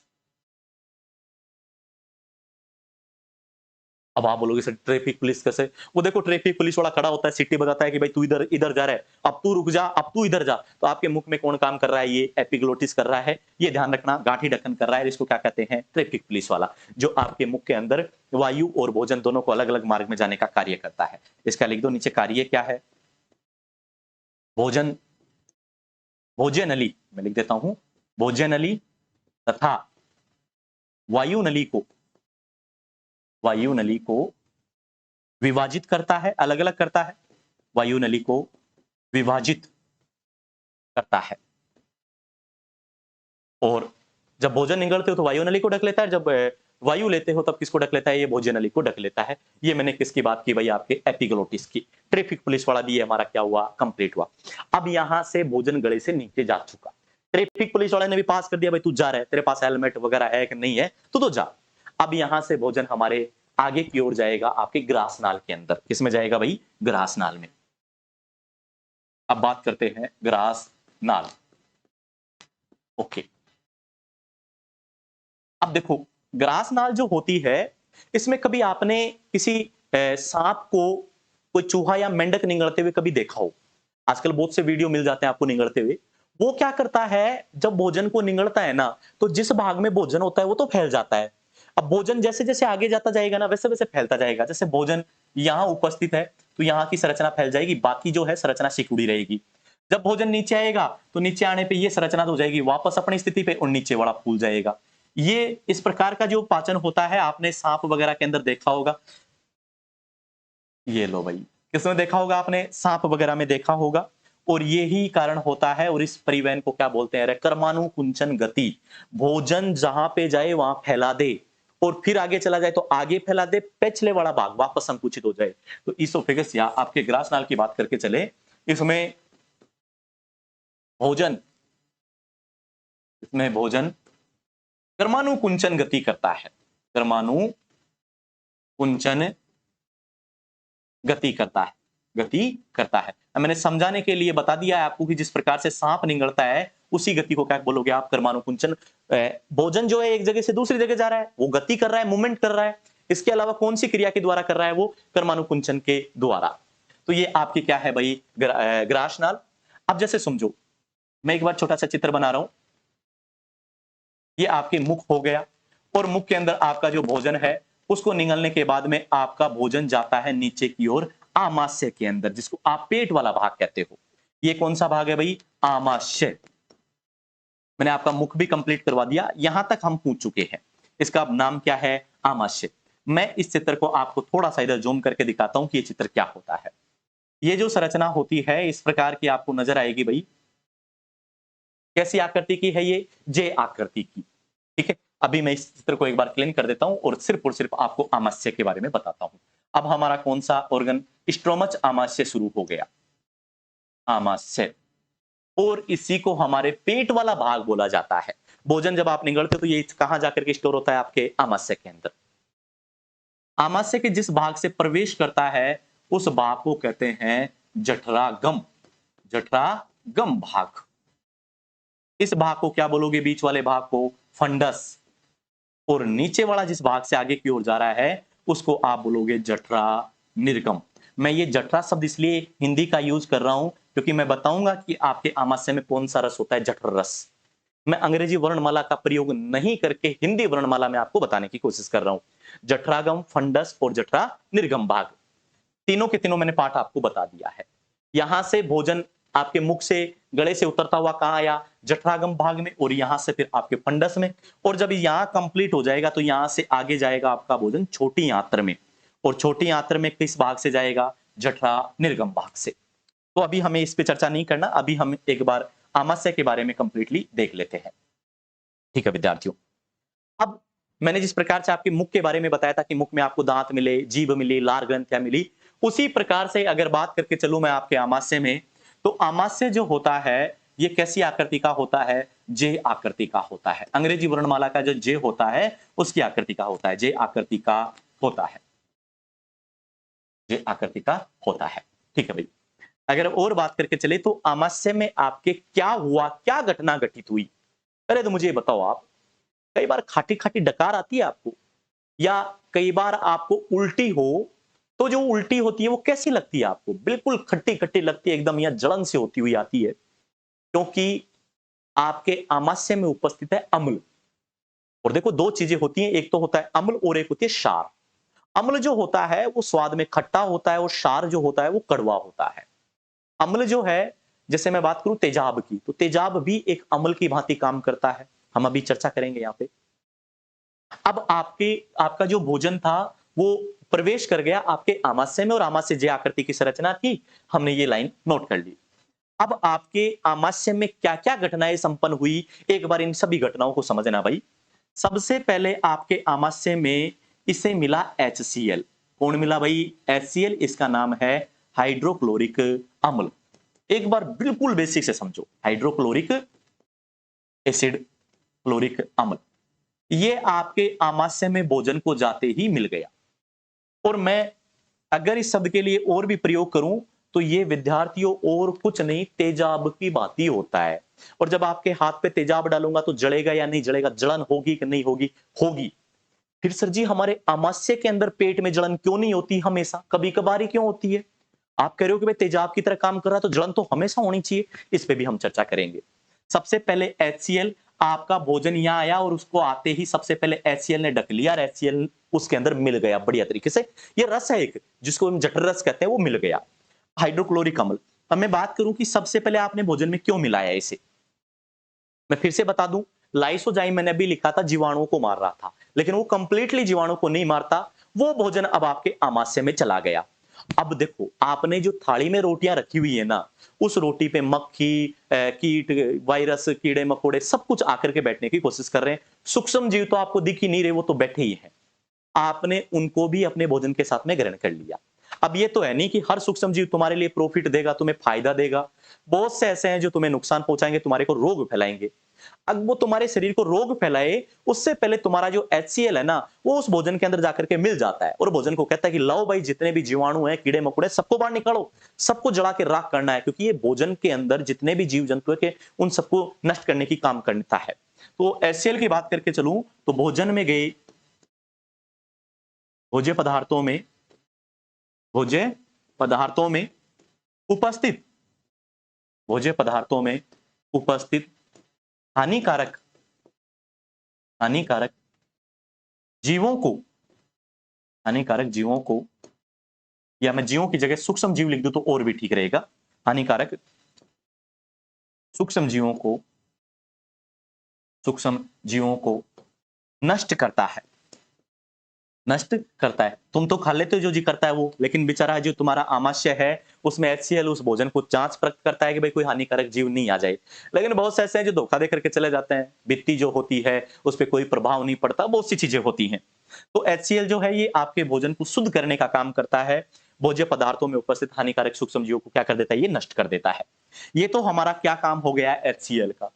ठीक है भाई, अब आप बोलोगे सर जी अगर ये किसी जीव पे पड़ गया, वही मर गया, तो हमारे इस आमाशय की भित्ति पे नहीं डुलेगा क्या? ये भोजन था, आपने इस भोजन पे HCl डाला, HCl मिलाया, तो सर जी HCl हमारे इस भित्ति को भी आके टच होगा, यानी हमारे जो पेट की भित्तियां है ना, दीवार है, उनको भी टच होगा, उनमें जलन नहीं होगी क्या सर? वो भी तो बढ़ सकती हैं, वो भी तो जल सकती हैं। तो मैंने कहा कि भाई उसके लिए क्या होता है, आपका जो आमाशय है, ये आमाशय क्या करता है, अपने अंदर एक आवरण बना लेता है, अपने अंदर क्या करता है, एक आवरण बना लेता है अंदर की ओर, ताकि इस आमाशय भित्ति के आपकी HCl टच ही नहीं हो सके। और इस जो मैंने आपकी संरचना बनाई है, इस संरचना का नाम है डियर विद्यार्थियों श्लेष्मा या म्यूकस। श्लेष्मा या म्यूकस, यानी आपके नाकों में जो पदार्थ भरा होता है ना, लसलसा जुकाम लगने पे आप फील करते हो यूं, है ना, खींचते रहते हो बार बार, वैसा लसलसा पदार्थ आपके आमाशय में भरा होता है और उसको हम क्या कहते हैं, श्लेष्मा या म्यूकस। ये है आमाशय भित्ति की, यह है आमाशय भित्ति की HCl से सुरक्षा करता है, HCl से सुरक्षा करता है। किससे सुरक्षा कर रहा है भाई, HCl से, क्योंकि HCl क्या काम कर रहा है, मार रहा है, HCl से सुरक्षा करता है। ये सुरक्षा करने का काम कौन कर रहा है भाई, ये ध्यान रखना, श्लेष्मा या म्यूकस। और ये कहां उपस्थित है, आमाशय भित्ति के अंदर की ओर। दो चीजें हमने आमाशय के लिए देख ली, पहली HCl हाइड्रोक्लोरिक अम्ल, यह भोज्य पदार्थों में उपस्थित हानिकारक सूक्ष्म जीवों को नष्ट करता है, और श्लेष्मा जो होती है ये आमाशय भित्ति की HCl से सुरक्षा करने का काम करती है। एक लाइन और नोट कर लो, ये भी महत्वपूर्ण है, ये तो ऐसे मानो सर्वाधिक महत्वपूर्ण है कि आपका जो आमाशय है उसमें कोई पाचन भी होता है क्या। देखो मैं फिर से बता दूं, शुरुआती पेज में मैंने लिखाया था कि पाचन कहां प्रारंभ हुआ, मुख में, आमाशय में, छोटी आंत्र में, बड़ी आंत्र में। आओ थोड़ा सा आगे बढ़े, मुख में किसका पाचन हुआ था, 30% स्टार्च का, कौन सा एंजाइम, टाइलिन एंजाइम। अब हम बात करें आमाशय की, तो आमाशय में भी कोई पाचन हुआ है क्या, तो हम इसे नए पेज पे लेते हैं भाई, आमाशय में पाचन, आमाशय में पाचन। आमाशय में तीन चीजें हमें मुख्य रूप से देखने को मिलती है आमाशय में पाचन। पहली है HCl जो जीवाणुओं को मार रही है, हानिकारक को। दूसरी बात करें हमारी श्लेष्मा या म्यूकस जो आमाशय भित्ति की सुरक्षा कर रही है, और तीसरा है आमाशय में पाचन। ये पाचन जो है वो होता है मेरे डियर विद्यार्थियों पेप्सिन एंजाइम के द्वारा। कौन से एंजाइम के द्वारा, पेप्सिन एंजाइम के द्वारा। आपके मुख में कौन सा एंजाइम था, टाइलिन या लाइसोजाइम। आपके आमाशय में कौन सा एंजाइम है, पेप्सिन एंजाइम। और ये एंजाइम जो है ये विद्यार्थियों प्रोटीन का पाचन करता है। किसका पाचन करेगा भाई, ये प्रोटीन का पाचन करता है। तो जरा आप मुझे बताओ आपके मुख में तो किसका पाचन हुआ था, जरा याद करो, 30% स्टार्च का पाचन, और स्टार्च क्या थी, कार्बोहाइड्रेट। और पेप्सिन एंजाइम किसका पाचन कर रहा है, प्रोटीन का पाचन करता है। ये प्रोटीन जो है आपके भोजन में उपस्थित है और इसका पाचन कर दिया। एक लाइन यहां से और याद रखना, स्टार लगा के लिख सकते हो, रेनिन एंजाइम, रेनिन एंजाइम। हालांकि हम उत्सर्जन में भी एक रेनिन वर्ड पढ़ेंगे, लेकिन वो अलग है और ये अलग है। रेनिन एंजाइम जब शिशु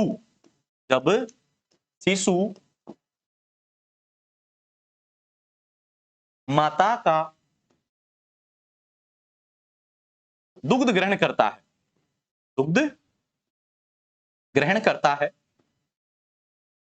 ग्रहण करता है, तो दूध में उपस्थित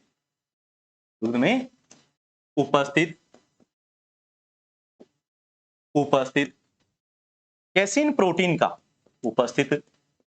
कैसीन प्रोटीन का पाचन करता है, प्रोटीन का पाचन करता है। चलो जल्दी से बताओ भाई, आपके मुख में तो किसका पाचन हुआ था, 30% स्टार्च का। आमाशय में किसका पाचन हुआ, सबसे पहले सर जी एक रस मिला, उसका नाम था पेप्सिन एंजाइम, और ये जो है वो प्रोटीन का पाचन कर रहा था। हम जो भोजन में प्रोटीन ले रहे हैं उस भोज्य प्रोटीन का, यहां पे लिख भी लो ये भोज्य प्रोटीन का।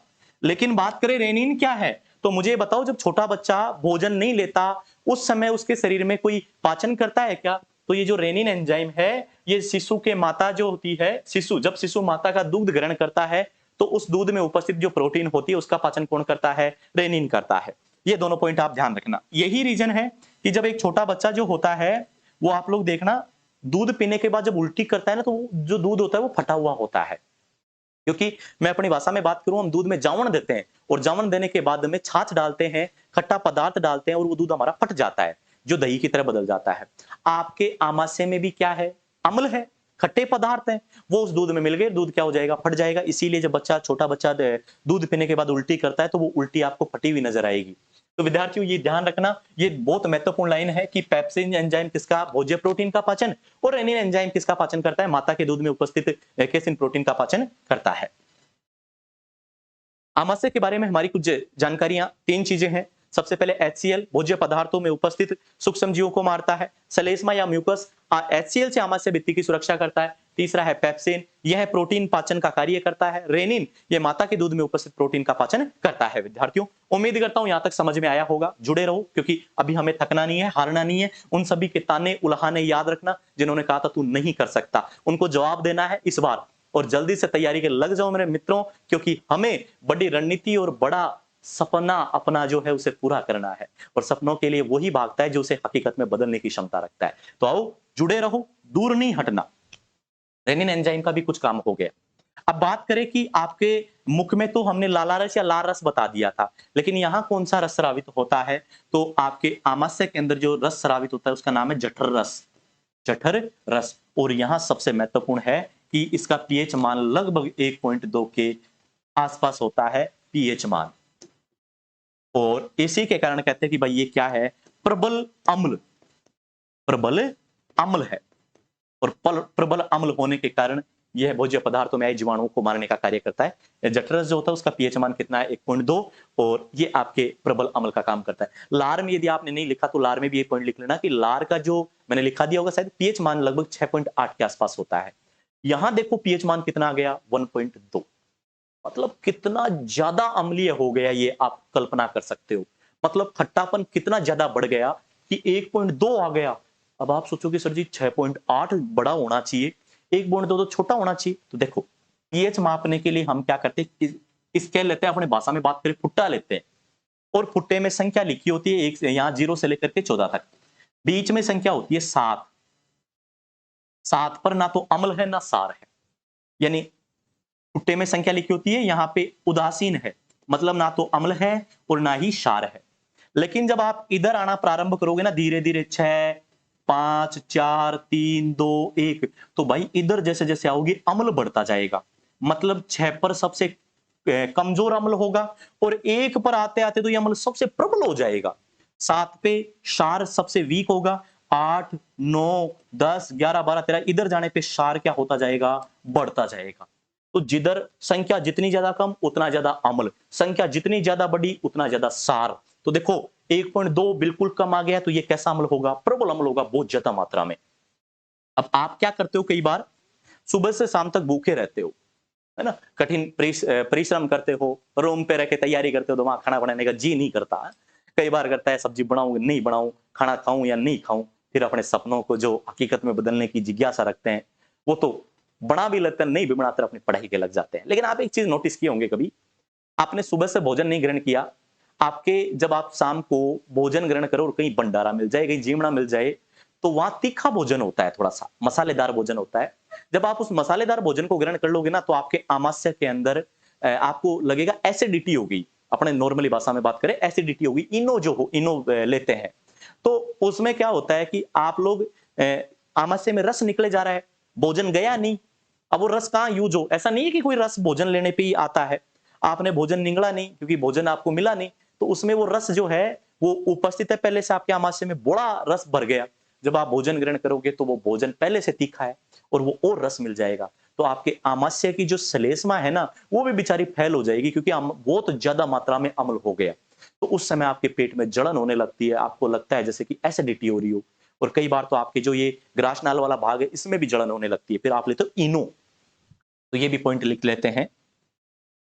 मैं लिख दूं, मसालेदार भोजन ग्रहण करने से, मसालेदार भोजन ग्रहण करने से, नोट लगा के लिखना है पॉइंट, मसालेदार भोजन ग्रहण करने या लंबे समय तक भूखे रहने, लंबे समय तक भूखे रहने के पश्चात, भूखे रहने के पश्चात भोजन ग्रहण करने पर, भोजन ग्रहण करने पर आमाशय की अम्लीयता बढ़ जाती है। आमाशय की अम्लीयता बढ़ जाती है। आमाशय की अम्लीयता बढ़ जाती है, जिससे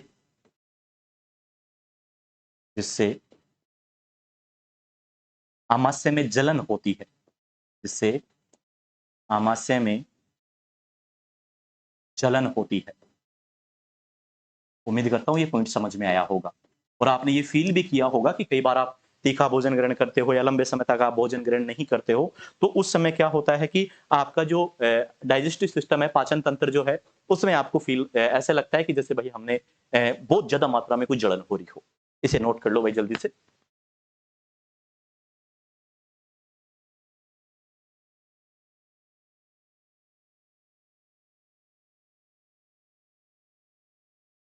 ओके भाई, अब हम थोड़ा सा आगे और बढ़े। इसका इलाज क्या है कि हम क्या करें जिससे कि हमारे ये एसिडिटी, ये जलन जो है वो कम हो। तो इसके लिए हमें क्षार दिया जाता है। अम्ल को शांत कौन करेगा? क्षार। क्योंकि जैसे मान लो कि अम्ल था, उसका पीएच मान हो गया 1.2, ठीक है भाई। अब उसमें आप मिला दो पीएच मान किसी का 10 है, वो मिला दो। जब दोनों रस मिल जाएंगे तो दोनों का आपको कोमल कितना मिलेगा? 11.2, ठीक है। तो यहाँ आप इसमें 2 का भाग दोगे तो लगभग कितना आ जाएगा आपका? लगभग 5.5 कुछ इसके आसपास आ जाएगा। तो पहले तो कितना था? 1.2, लेकिन अब कितना हो गया? 5.5। तो ये थोड़ा बहुत शांत कर देगा और आपके जलन जो है वो बंद हो जाएगी। तो एसिडिटी का इलाज क्या है? क्षार ले लो। अब क्षार में क्या लें, ये भी काम की चीज है। तो क्षार जो होता है उसमें हमें क्या लेना है भाई? ओके, क्षार में सबसे प्रबल जो होता है उसका नाम है milk of magnesia. Milk, milk नहीं, milk, milk of magnesia. Magnesia अम्लीयता को दूर करने के लिए, अम्लीयता को दूर करने के लिए, दूर करने के लिए प्रयोग में लिया जाता है। प्रयोग में लिया जाता है। उम्मीद करता हूं भाई समझ में आ रहा होगा। कोई चीज समझ में नहीं आए तो आप कमेंट करके भी बता सकते हैं, क्योंकि हमारा प्राथमिक कार्य है कि हमें बेहतरीन तरीके से समझना है। सभी चीजों को हमें समझते हुए आगे बढ़ना है, क्योंकि ऐसा नहीं है कि हमें कोई बार बार कोचिंग की आवश्यकता पड़ेगी, है ना। हर बार हम चीजों को सीखेंगे। एक बार कोचिंग लो, बढ़िया तरीके से इन चीजों को समझने का प्रयास भी करो और चीजें जो है उनको आप लोग फील भी करो कि हाँ भाई ऐसी घटनाएं संपन्न होती है। ये मानव के तंत्र और मानव, आप स्वयं भी मानव हो। ये हमने बात कर ली भाई हमारे पेट वाले भाग आमाशय की। यहाँ पे हमें मिला सबसे पहले HCl मिला, फिर हमें HCl के बाद में यहाँ पे सलेस्मा या म्यूकस का आवरण मिला और उसके पश्चात हमें पेप्सिन या रेनिन मिले जो प्रोटीन का पाचन कर रहे थे। अब देखो ये आपके आमाशय वाला जो भाग था, इसके बाद में आपका प्रारंभ होता है छोटी आंत्र वाला भाग।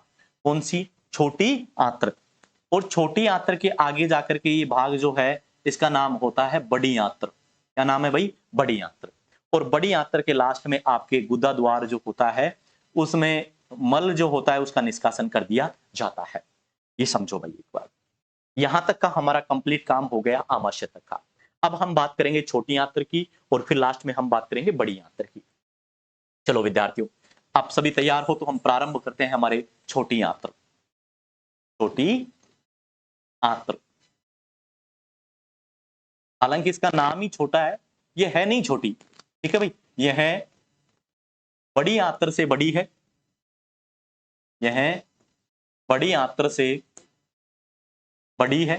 कुछ महत्वपूर्ण क्वेश्चन है जो मैं आपको लास्ट में टॉपिक कंप्लीट होने पे लिखा दूंगा, जैसे भाई छोटी आंत्र की लंबाई कितनी होती है, बड़ी आंत्र की लंबाई कितनी होती है, ठीक है। जो क्वेश्चन पूछे गए हैं ना अभी तक एग्जाम्स में, मुख्य रूप से अभी बता दूंगा तो आप टॉपिक को पढ़ने का जी नहीं करेगा। लास्ट में मैं आपको बताऊंगा कि कौन कौन से टॉपिकों से सर्वाधिक क्वेश्चन पूछे गए हैं और कहां से पूछने की संभावना है। हालांकि सभी चीजें महत्वपूर्ण है भाई और सभी चीजें पढ़नी भी है। यह बड़ी आंत्र से बड़ी होती है। फिर सर जी इसका नाम छोटी आंत्र क्यों पड़ा? देखो, एक तो पाइप ये है आपके सामने में ए, और एक पाइप जो है ये है आपके सामने बी। तो मुझे ये बताओ भाई, कौन सा पाइप जो है उसका व्यास अधिक है? जैसे आप पाइप देखते होंगे तो कई बार आप खरीद के लाते हो, भाई कितनी इंची का है, अंदर से गोला कितना है। अगर सिंगल फेस का बोरिंग है तो उसके लिए छोटा पाइप आता है, ठीक है। डबल फेस या ट्रिपल फेस का होता है तो उसके लिए बड़ा पाइप आता है। तो वो जो पाइप होता है उसको कहते हैं व्यास। ये गोला वाला भाग क्या कहलाता है? व्यास। तो ये जो व्यास है ये छोटी आंत्रक का क्या है भाई विद्यार्थियों? बताओ, छोटी आंत्रक का कम है व्यास। तो ये मैं लिख देता हूं चित्रों को यहां से हटा करके, बड़ी होती है परंतु बड़ी आंत्र से परंतु बड़ी आंत्र से व्यास कम होता है, व्यास कम होता है। और व्यास का सीधा सा मतलब मैंने आपको बता दिया कि जैसे गोला पाइप जो होता है उसमें, जैसे ये आप कह सकते हो कि सर जी ये हमारा जो ये चित्र है ये तो है बड़ी आंत्र का, और ये जो चित्र है ये हमारी छोटी आंत्र का है, मतलब पाइप पतला है और इसका पाइप क्या है? मोटा है। ओके विद्यार्थियों, चलो आगे और प्रारंभ करें। अब छोटी आंत्र जो होती है ना, ये बहुत महत्वपूर्ण पार्ट है। अभी तक तो तुम लोगों ने कोई काम नहीं किया, तुम्हारे शरीर के कोई अंगों ने ज्यादा महत्वपूर्ण भूमिका नहीं निभाई है, ना आपके मुख ने कोई ज्यादा महत्वपूर्ण भूमिका निभाई है, ना आपके कोई आमाशय ने महत्वपूर्ण भूमिका निभाई है। सर कैसे नहीं निभाई? अरे मुख भोजन क्यों लिया है? इन सभी अंगों का काम था पाचन करना, लेकिन इसने तो 30% स्टार्च का पाचन किया, आमाशय ने कुछ प्रोटीन का पाचन कर दिया। लेकिन अभी आपका भोजन जो है वो पूरा का पूरा ऐसे मान के चलो शेष है, उसका पाचन करना बड़ा महत्वपूर्ण है। अब पाचन कौन करेगा? तो छोटी आंत्र जो होते हैं, देखो मुख में कौन सा रस मिला? लाला रस या लाल रस। आमाशय में कौन सा रस मिला? जठर रस। और बात करें छोटी आंत्र, यहां पे आपको जो रस मिलेंगे उन रसों के बारे में ध्यान रखना भाई। पहला रस आपको मिलेगा पित्त रस, पित्त रस। और भाई मैं एकदम बिल्कुल जीरो से पढ़ाने की कोशिश करूंगा समझा करके। पित्त रस। दूसरा है अग्नाशयी रस, अग्नाशयी रस। और तीसरा है आत्रीय रस, आत्रीय रस। पहला कौन सा है? पित्त रस, दूसरा कौन सा है? अग्नाशय रस, और तीसरा कौन सा है? आत्रीय रस। ये तीन रस हमें जाते ही कहां मिले? हमारी छोटी आंत्र में। पहला रस कौन सा मिला? पित्त रस, दूसरा अग्नाशय रस और तीसरा आत्रीय रस। हमें छोटी आंत्र में तीन रस मिले। छोटी आंत्र के तीन भाग होते हैं, ये भी याद रखना, ग्रहणी, जेजुनम और इलियम। जो ग्रहणी होती है वो आपकी सी आकृति की होती है, ये लिख देता हूं मैं, ये पॉइंट लिख लो, इनको हम अभी आगे चर्चा करेंगे। आमाशय से भोजन, आमाशय से भोजन छोटी आंत्र के, छोटी आंत्र के ग्रहणी भाग से प्रवेश करता है, छोटी आंत्र के ग्रहणी भाग से प्रवेश करता है, प्रवेश करता है। कहां से एंटर किया भाई? आपके ग्रहणी से। और ग्रहणी जो है, ग्रहणी सी आकार की, अंग्रेजी का जो सी होता है सी आकार की होती है। कैसी आकृति की है? सी आकार की। जैसे मैंने अभी आपको बताया था ना, ये आमाशय और फिर ये देखो यहां से प्रारंभ हुआ छोटी आंत्र। ये सी आकृति जो है ना, ये कौन है भाई? अपने छोटी आंत्र की ग्रहणी वाला भाग है। चलो विद्यार्थियों, ग्रहणी जो है वो सी आकृति की होती है। ये हमने छोटी आंत्र के लिए जाना है। अब हमें चर्चा करनी है भाई इन तीन रसों पे, और ये तीनों रस बड़े महत्वपूर्ण हैं, इन्हीं के बारे में हमें जानकारी लेनी है। मैं पहला रस लेता हूं, एक बार आप जल्दी से बोल दो भाई कौन कौन से रस है? पित्त रस, अग्नाशय रस और आत्रीय रस। पहला रस मैंने लिया पित्त रस, पित्त रस। और पित्त रस जो है ये आया कहां से? यह है पित्ताशय से, यह पित्ताशय से स्रावित होता है, स्रावित होता है। अब आप पूछोगे सर जी पित्ताशय कहां है? तो मेरे डियर विद्यार्थियों, पित्ताशय जो है ये आपके लीवर का भाग है, यकृत से। पित्ताशय यकृत में उपस्थित है, यकृत में उपस्थित है। और आप यकृत को क्या कहते हो? कालजा। कहते हैं ना कि कालजा है कि तेरे अंदर, वो कालजा यकृत ही होता है। और यकृत जो है ना, इसके लिए एक पॉइंट यहां नोट कर लेना नीचे, शरीर की, शरीर की सबसे बड़ी, सबसे बड़ी, लार्जेस्ट। अब देखो दो प्रकार की ग्रंथियां होती हैं, अंतःस्रावी और बाह्य स्रावी। सबसे बड़ी बाह्य स्रावी ग्रंथि, इन पे भी चर्चा करेंगे जब हम एंडोक्राइन सिस्टम पढ़ेंगे। बाह्य बाह्य स्रावी ग्रंथि, बाह्य स्रावी ग्रंथि है लार्जेस्ट। ओके, अब देखो मैं बात करूं पितरस की, तो पितरस जो होता है, आप लोग देखो भोजन के रूप में क्या क्या लिए थे, कार्बोहाइड्रेट लिए थे, प्रोटीन लिए थे, वसा लिए थे, है ना। चीजों को समझो भाई, 30% कार्बोहाइड्रेट, स्टार्च जो है वो कार्बोहाइड्रेट का भाग है, कहां पे पाचन करवा लिया, मुख में। कुछ प्रोटीन का पाचन कहां करवा लिया आपने, आमाशय में। प्रोटीन का भी कुछ हो गया, कार्बोहाइड्रेट का भी हो गया, रह कौन गया बताओ एक बार। वसा जो है उसका कहीं पाचन हुआ है क्या अभी तक, तेल जो आपने ग्रहण किया उसका कहीं पाचन हुआ है क्या, उसका कहीं पे पाचन नहीं हुआ। तो पितरस ने सबसे पहले पूछा आपके भोजन को कि बताओ भोजन तुम्हारे हालचाल क्या है। तो भोजन ने कहा कि भाई क्या क्या हालचाल सुनाऊं, दांतों ने तोड़ दिया, वहां पे हमारा पाचन किया गया, पाचन का मतलब पीसा गया, आमाशय में पीसा गया, पर अब यहां लाके डाल दिया गया। तो पितरस ने पूछा कि बताओ किस किस का पाचन हुआ, तो कहा कार्बोहाइड्रेट का भी हो गया, प्रोटीन का भी हो गया थोड़ा बहुत। बोले हुआ किसका नहीं, तो इन्होंने कहा कि वसा जो है वो अभी भी वैसी की वैसी उपस्थित है जैसी आई थी। तो उसने कहा लाओ भाई वसा को, और पितरस ने वसा को बुलाया, बुला करके वसा को देखा कि वसा उपस्थित कैसी है। वसा किसी का नाम नहीं है, कहीं तुम कहीं और रिलेट करने लग जाओ। वसा को लाया और वसा को जब इसने देखा तो वसा बड़ी बड़ी गोलिकाओं के रूप में थी। कैसी गोलिकाएं थी रे, बड़ी बड़ी गोलिकाओं के रूप में उपस्थित थी, बड़ी बड़ी गोलिकाओं के रूप में उपस्थित थी, गोलिकाओं के रूप में उपस्थित। अब यहां पे पितरस ने पूछा भाई साहब इसका पाचन क्यों नहीं हुआ, बोले ये तो बड़ी संरचना के रूप में उपस्थित है, इसके पास में तो कोई एंजाइम आता है तो इसकी क्रिया ही नहीं कर पा रहा। यानी कि आप एक चीज सोचो, किसी ट्रॉली के अंदर कोई पत्थर भरने हैं तो बड़ा पत्थर उठा के नहीं भरा जा सकता, उसको तोड़ा जाएगा पहले फिर भरा जाएगा। तो पाचन भी उसी के समान था। पितरस ने इस वसा की बड़ी बड़ी गोलिकाओं को तोड़ दिया मेरे डियर विद्यार्थियों, छोटी छोटी गोलिकाओं में। पाचन नहीं किया है, छोटी छोटी गोलिकाओं में, छोटी छोटी गोलिकाओं में तोड़ देता है, छोटी छोटी गोलिकाओं में तोड़ देता है। और भाई ये सबसे महत्वपूर्ण क्वेश्चन है यहां से, इस प्रक्रिया को क्या कहते हैं, इमल्सीकरण। इमल्सीकरण, वसा की बड़ी बड़ी गोलिकाओं को छोटी छोटी गोलिकाओं में तोड़ देना क्या कहलाता है, इमल्सीकरण। क्या कहलाता है डियर विद्यार्थियों, इमल्सीकरण या पाइसीकरण। मैं नीचे लिख देता हूं ये, इमल्सीकरण या पाइसीकरण। एनसीईआरटी की लाइनें, मैं एनसीईआरटी को ज्यादा फॉलो कर रहा हूं भाई, और एनसीईआरटी की लाइनें आपको समझाने की कोशिश कर रहा हूं। पाइसीकरण क्या कहलाता है, वसा की बड़ी गोलिकाओं को, वसा की बड़ी गोलिकाओं को सूक्ष्म सूक्ष्म गोलिकाओं में, सूक्ष्म गोलिकाओं में तोड़ देना या विखंडित कर देना, विखंडित विखंडित कर देना क्या कहलाता है, आपका इमल्सीकरण कहलाता है। कर देना इमल्सीकरण कहलाता है, इमल्सीकरण कहलाता है।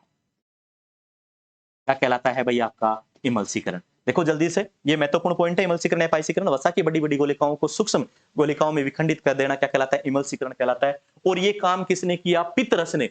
ये क्वेश्चन पूछ लेता है कि वसा का इमल्सीकरण कौन करता है, पितरस करता है। कौन करता है विद्यार्थियों, पितरस। पितरस का काम पहला तो क्या हो गया, इमल्सीकरण या वसा की बड़ी बड़ी गोलिकाओं को छोटी छोटी गोलिकाओं में तोड़ देना। ओके, आगे और कार्य देखो। पितरस ने कहा कि भाई और भी कोई काम करवाना है तो जल्दी से बता दो भाई मुझे। तो पितरस को सबसे पहले यह भी कहा गया कि आमाशय में जो भोजन था ना, उसमें कौन सा रस मिलाए थे, जठर रस। अब बोले इतना अम्लीय हो गया, इतना अम्लीय था वो कि बेचारा आमाशय ही भित्तियां, झिल्ली जो है सलेस्मा बना बना के अपनी सुरक्षा कर रहा था। अगर ये भोजन इतना तीखा है, इतना अम्ल मिला हुआ है कि छोटी आंत्र में चला गया ना, तो वहां तो सलेस्मा भी नहीं है, वो वहां पे छोटी आंत्र को जला देगा। तो उसने कहा चलो ठीक है, मैं एक काम करता हूं, इस भोजन को अम्लीय से कैसे माध्यम में बदल देता हूं, क्षारीय में। तो अम्लीयता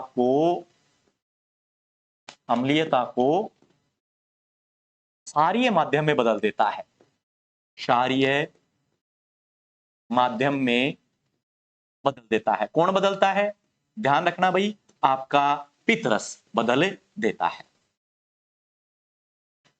पितरस का पहला कार्य इमल्सीकरण और दूसरा अम्लता को कम करके क्या बना देता है भाई, क्षारीय। तीसरा चीज और सुनो, इसका एक काम और है, यह उत्सर्जी पदार्थों को, यह उत्सर्जी पदार्थों को रंग प्रदान करता है,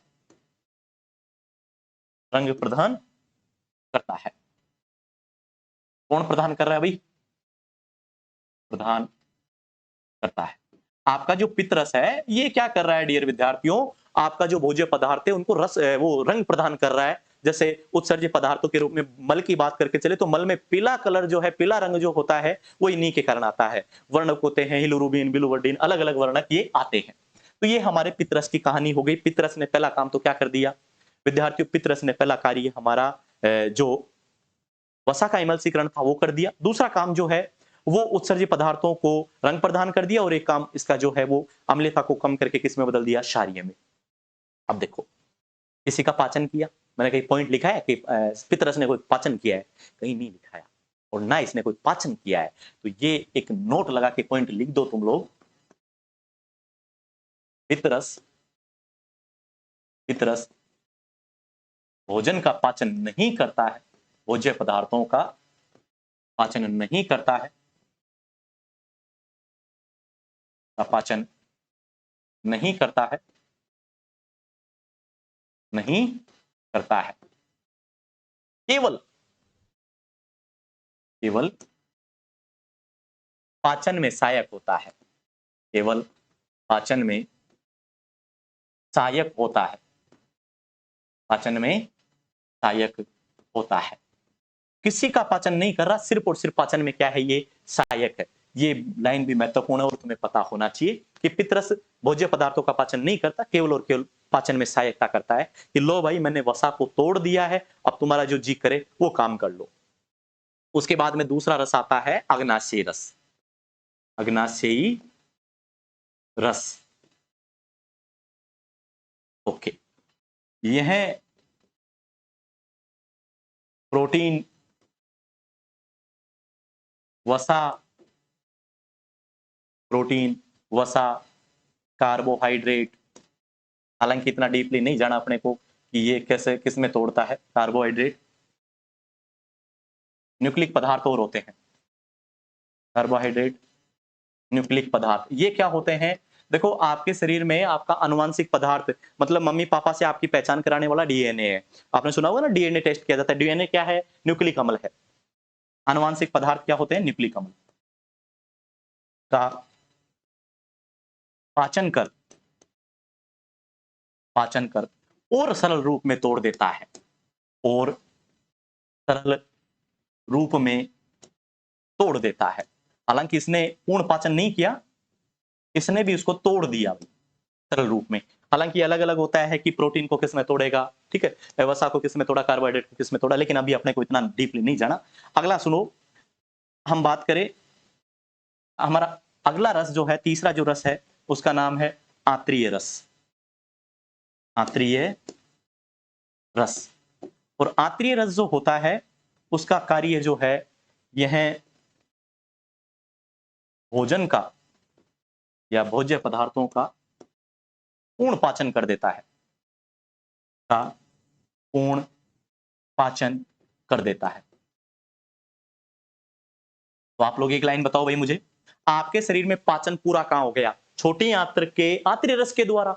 मतलब बड़ी आंत्र में कोई पाचन होगा क्या, नहीं होगा। पाचन पूर्ण कहां हो गया आपका, आत्रीय रस के द्वारा आपके छोटी आंत्र में।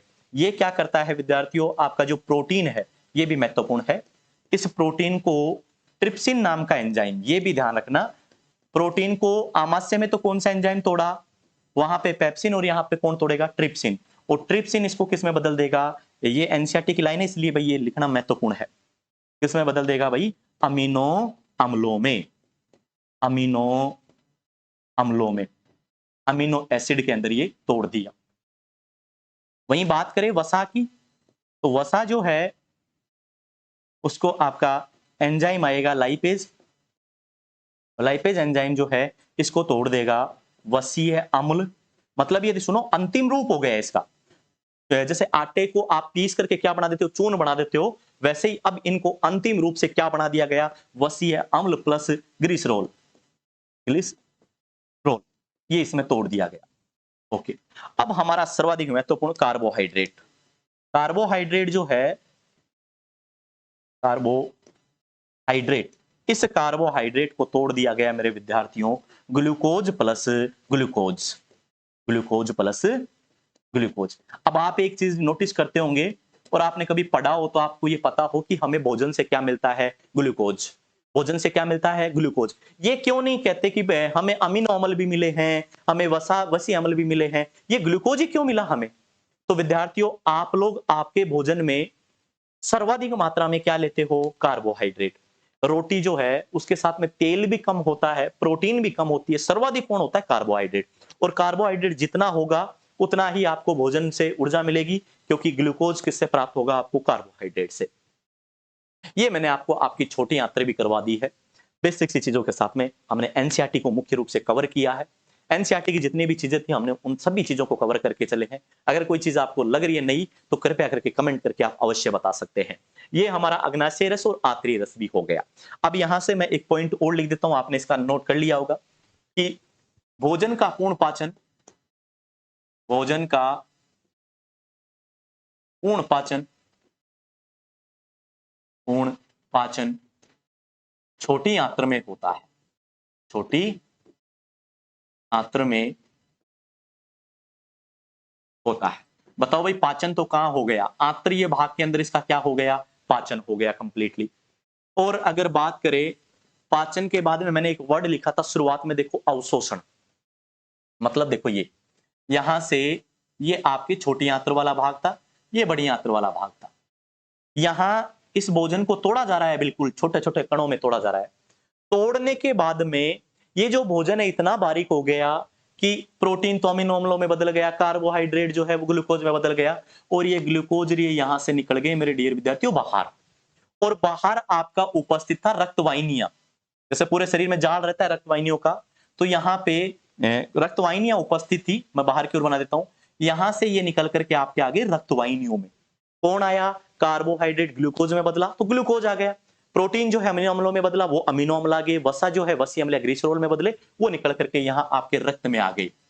और जो अनावश्यक पदार्थ थे वो अभी भी यहीं किए पड़े हैं, वो बाहर नहीं निकले। बाहर कौन निकले, सिर्फ और सिर्फ आवश्यक पदार्थ। तो ये भी लाइन याद रखना, छोटी आंत्र में, छोटी आंत्र में पाचन तो पूर्ण कहां हो गया, छोटी आंत्र में। छोटी आंत्र में भोज्य पदार्थों का, भोज्य पदार्थों का अवशोषण भी होता है, भोज्य पदार्थों का अवशोषण भी होता है। और ऐसे मान के चलो कि भाई अवशोषण भी लगभग लगभग पूरा हो गया है ना। मैं ये चीज दोबारा से इसका ठीक सा चित्र बना देता हूं कि आपको समझ में आए। ये आपके छोटी आंत्र वाला भाग था, ये आपके लाइन। ओके विद्यार्थियों, यहां से ये भोज्य पदार्थ आपके जो है ये निकल के आ गए बाहर की ओर, और इस प्रक्रिया को क्या कहते हैं, अवशोषण। अवशोषण। आपके जो भोज्य पदार्थ हैं वो आपके आंतरिय भाग से कहां गए, आंतरिय भाग से, आंतरिय भाग से कहां गए, आपके रक्तवाहिनियों में, उनकी जो नलियां हैं उनके अंदर आ गए, रक्तवाहिनियों में। आवश्यक या पचित लिख लो भाई, ये पचित का मतलब है जो पच गया, जिसका पाचन हो गया, अब वाहिनियों में, वाहिनियों में पचित भोज्य पदार्थ आ जाते हैं, भोज्य पदार्थ। मैं हालांकि नीचे परिभाषा भी लिखा दूंगा, पदार्थ आ जाते हैं, उसे अपन क्या कहते हैं भाई, अवशोषण कहते हैं। और छोटी आंत्र में भोज्य पदार्थों का क्या होता है, अवशोषण। या सीधा ऐसे लिख दो, सर्वाधिक अवशोषण भी कहां हुआ, छोटी आंत्र में। पूर्ण पाचन कहां हुआ, छोटी आंत्र में। मतलब आपके बॉडी का पाचन तंत्र का सबसे महत्वपूर्ण पार्ट कौन है भाई, आपकी छोटी आंत्र। अब बात करें हम बड़ी आंत्र की, बड़ी आंत्र, इसके भी तीन भाग होते हैं, सिक्कम, कोलम और आपका मलाशय वाला भाग। बड़ी आंत्र की बात करें तो यहां दो घटना संपन्न होती है, दो घटनाएं घटित होती है। पहली तो ये कि कुछ मात्रा में जल, पहला है कुछ जल तथा औषधियों का अवशोषण,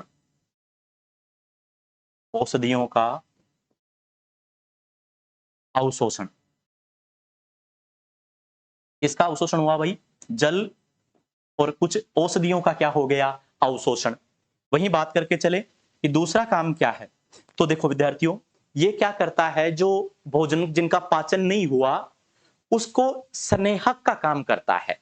स्नेहक का मतलब है जैसे लेडीज वगैरह जो होती है हाथ में चूड़ा पहनने के लिए हाथ पे साबुन या तेल का प्रयोग करती है ताकि वो चूड़ा आसानी से पहना जा सके, ये सभी जानते होंगे। तो ये क्या करता है, ये जो अपचित भोजन बच गया जिसे अभी अपन मल कह रहे हैं, उत्सर्जी पदार्थ है, उसके अंदर ये क्या काम करेगा, कुछ स्नेहक पदार्थ मिलाएगा ताकि ये गुद्दा द्वार से आसानी से क्या हो सके, बाहर निष्कासित हो सके।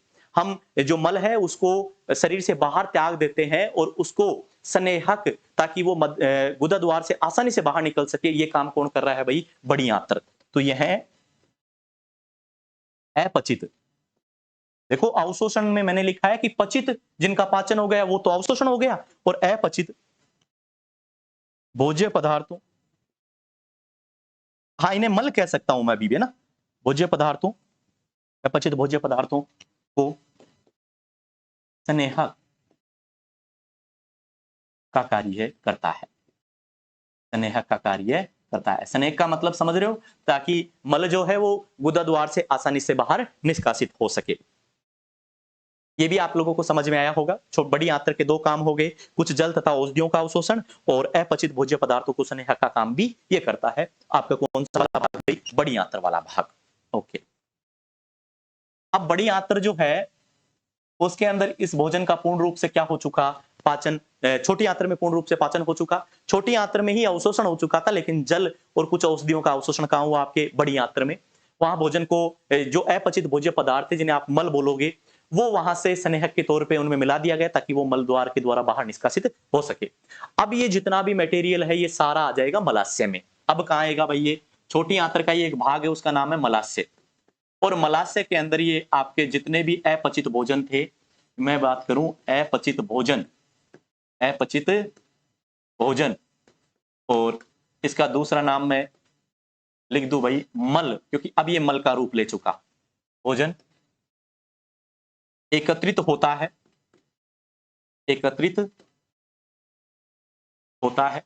कौन एकत्रित हो गया भाई? यहाँ पे जो मल था, अपचित भोजन था, वो आकर के एकत्रित हो गया। अब एकत्रित होने के पश्चात अब क्या होगा, मलाशय जो है उसके अंदर, उसके अंदर अवरोधनियां पाई जाती हैं। अवरोधनियों का सीधा सा मतलब वाल देखे होंगे ना आपने, जैसे पानी की टंकी से हम वाल खोलते हैं तो पानी जो है वो बाहर निकलता है, वैसे ही मलाशय के अंदर कुछ अवरोधनियां पाई जाती है। पहली अवरोधनी अनैच्छिक और दूसरी ऐच्छिक, मतलब कुछ अनैच्छिक और ऐच्छिक पेशियां हैं। अनैच्छिक का मतलब अपनी इच्छा के बस में नहीं है, और ऐच्छिक जो अपनी इच्छा के बस में है। जैसे ही मलाशय पूर्ण भरता है अनैच्छिक पेशी खुल जाती है। अनैच्छिक जो नियंत्रित करने वाली पेशियां वो खुल गई। खुलते ही आपके मस्तिष्क के पास में मैसेज गया कि भाई मलाशय भर चुका है पूरा का पूरा, कृपया करके इसे खाली किया जाए, और आपके शरीर को मल त्याग की इच्छा जागृत होगी। आपको ऐसा लगेगा कि जैसे भाई मल का त्याग करना है, क्योंकि आपका मस्तिष्क आपको आदेश दे रहा है। और उस समय आपके मलाशय के अंदर एक ऐच्छिक पेशी है जो आपके इच्छा के बस में है। जब आप चाहोगे तभी वो ऐच्छिक पेशी आपका साथ छोड़ेगी, अन्यथा वो आपके साथ वो कहते हैं ना डांडस बंधाई हुई है, तो आपका साथ में है। लेकिन यदि आप लोग इस मलाशय की सीमा या इसकी परीक्षा लेते हो तो फिर आपके साथ में गड़बड़ हो सकती है।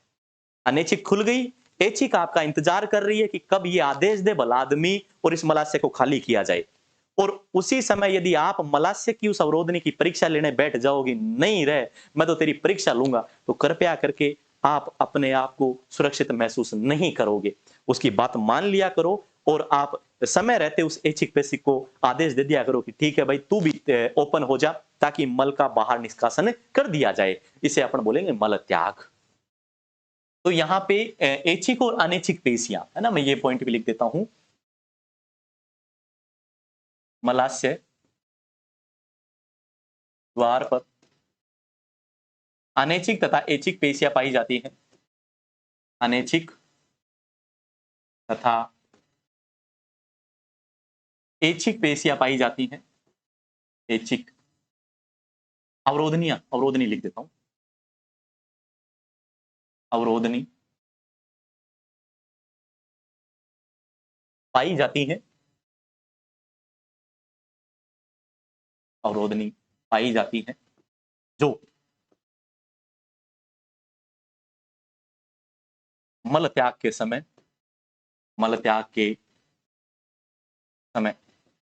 खुल जाती है। पहले ही खुल गई और दूसरी जब आपकी इच्छा होती है तब खुल जाती है। ठीक है भाई, ये मलाशय हो गया। अब एक संरचना और मैं यूज कर रहा हूं जिसका नाम है अपेंडेक्स या परिशेषिका। ये जो छोटी आंत्र है, इस छोटी आंत्र के भाग के लास्ट में यहाँ पे बड़ी आंत्र वाला जो भाग प्रारंभ होता है, इसको कहते हैं परिशेषिका। परिशेषिका या अपेंडेक्स। अपेंडेक्स आपने सुना भी होगा, इसका ऑपरेशन होता है अपेंडेक्स का। मैंने कहीं लिखा है क्या या कहीं बताया है क्या कि आपने अपने भोजन में सेल्यूलोज का सेवन किया है? घास जो आता है ना, घास में सेल्यूलोज पाया जाता है। हम कोशिका में चर्चा करेंगे कि कहां उसमें उपस्थित होता है। तो अपेंडिक्स जो होता है या जो परिशेषिका है, इसमें किसका पाचन होता है? सेल्यूलोज का पाचन होता है। सेल्यूलोज का, मैं इसको रब कर देता हूं ताकि यहां लिख सके अपन। सेल्यूलोज का पाचन होता है, पाचन होता है। और मेरे डियर विद्यार्थियों, सेल्यूलोज जो है, सेल्यूलोज किस में पाया जाता है? घास में। सेल्यूलोज घास में उपस्थित, घास में उपस्थित। कहां उपस्थित है ये? घास में। अब आप घास का सेवन तो करते नहीं हो, ठीक है? तो आप घास का सेवन नहीं करते तो आपने सेल्यूलोज नहीं खाया। जब आपने सेल्यूलोज ही नहीं खाया तो इसका बेचारे का कोई काम ही नहीं रहा। इसलिए यह आपके शरीर में कैसी होती है? मानव शरीर में अवशेषी संरचना है। मानव शरीर में अवशेषी संरचना है। अवशेषी संरचना है। आप बोलोगे सर जी अवशेषी का मतलब? जैसे बात करूं मैं, अपने पहले पूंछ निकलती थी, अपने जो मेरुरज्जु होती है उसमें अंतिम कशेरुकाएं जो उपस्थित होती हैं उनमें आज भी एक छिद्र पाया जाता है जो इस बात को इंगित करता है कि भाई तुम्हारे पहले पूंछ हुआ करती थी, लेकिन आज वो क्या है? अवशेषी है, क्योंकि अपने कोई उसका काम नहीं रहा। वैसे ही अपेंडिक्स जो है, जिस समय अपन घास का सेवन करते थे, घास में सेल्यूलोज होती है, तो सेल्यूलोज जो होती थी उसका पाचन अपेंडिक्स में होता था, परिशेषिका में होता था। लेकिन अब वो हम घास खाते नहीं है तो इसका कोई काम नहीं रहा। कई बार ये वृद्धि कर जाती है ना? कई बार,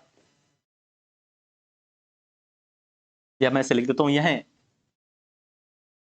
यदि वृद्धि करती है, यह यदि वृद्धि करती है, वृद्धि करती है तो शल्य क्रिया, डॉक्टर जो होता है ऑपरेशन के द्वारा, शल्य क्रिया द्वारा इसे काट दिया जाता है। काट दिया जाता है। डॉक्टर जो होता है वो शल्य क्रिया के द्वारा इसे हटा देता है कि भाई चलो ठीक है, इसका कोई काम नहीं है। सर जी फिर हमारे शरीर में अवशेषी भी है तो क्या काम कर रही है ये प्रतिरक्षा तंत्र का कुछ मात्रा में, ऐसा नहीं है कि बहुत ज्यादा। प्रतिरक्षा का मतलब जैसे मेरे शरीर में कोई प्रवेश कर गया, मेरी लड़ने की क्षमता है उससे, उसको कहते हैं प्रतिरक्षा। यह है नगण्य या कुछ मात्रा में प्रतिरक्षा, प्रतिरक्षा का, प्रतिरक्षा तंत्र का कार्य करती है, कार्य करती है। ये हमारी क्या हो गई भाई? मलाशय के अंतिम भाग, सॉरी जो बड़ी आंत्र थी उसका अंतिम भाग कौन सा है? अपेंडिक्स, परिशेषिका। वो भी हमारा क्या हो गया? कंप्लीट। यहाँ पे किसका पाचन हुआ? सेल्यूलोज का। लेकिन हमारे शरीर में सेल्यूलोज नहीं था। इसका मतलब जो जानवर घास खाते हैं उन पशुओं के अंदर यह अपेंडिक्स पाया जाता है। यस विद्यार्थी, जो घास का सेवन करेंगे उनके अंदर यह उपस्थित मिलेगा। ये हमारा पाचन तंत्र जो था उसकी मैंने लगभग आपको एनसीईआरटी को कवर करके सारी चीजें करवा दी है। कुछ रोग जैसे मैं बात करके चलूं तो जैसे डायरिया हो गया, हम चर्चा करेंगे, ये जीवाणु के कारण भी होता है।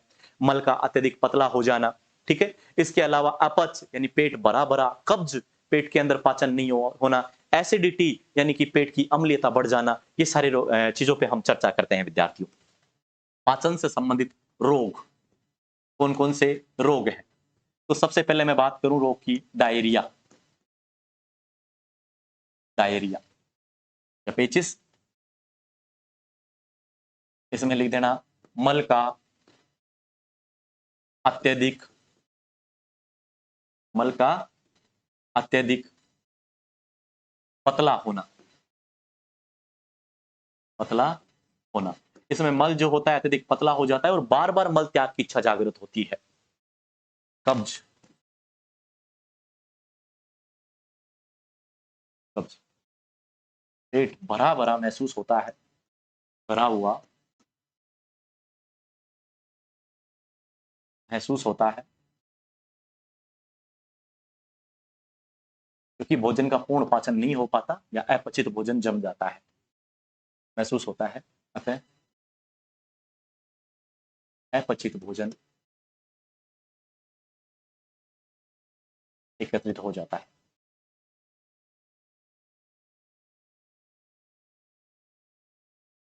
ठीक है भाई, अगले की बात करके चलो तो एसिडिटी, जिसको अपन कहते हैं पेट की अम्लीयता, पेट की अम्लीयता, अम्लीयता।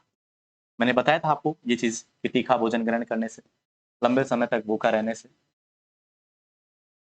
लंबे समय तक भूखा रहने से, लंबे समय तक भूखा रहने से पेट या अम्ल की, वो पेट या आमाशय की अम्लीयता बढ़ जाती है, अम्लीयता, अम्लीयता बढ़ जाती है, अम्लीयता बढ़ जाती है। ओके भाई, जिसके कारण क्या होता है कि जलन होने लगता है आमाशय के अंदर भी। ठीक है, एक नेक्स्ट और लिख लो, उल्टी या वमन, उल्टी या वमन। देखो, पेट में भोजन जाने के पास उसको वापस नहीं भेजा जाता, उल्टी दिशा में प्रवाह नहीं होता, लेकिन उल्टी या प्रवाह जो होता है, इसका नाम ही उल्टी इसलिए पड़ा है। देखो, यहां से आपका भोजन चला गया आमाशय में, जठरागम भाग से, अब इसको वापस ऊपर की ओर नहीं आने दिया जाएगा, लेकिन ये कई बार भोजन जो ऊपर की ओर आता है तो उसको हम कहते हैं प्रवाह उल्टा हो गया, इसीलिए इसका नाम ही क्या पड़ गया, उल्टी।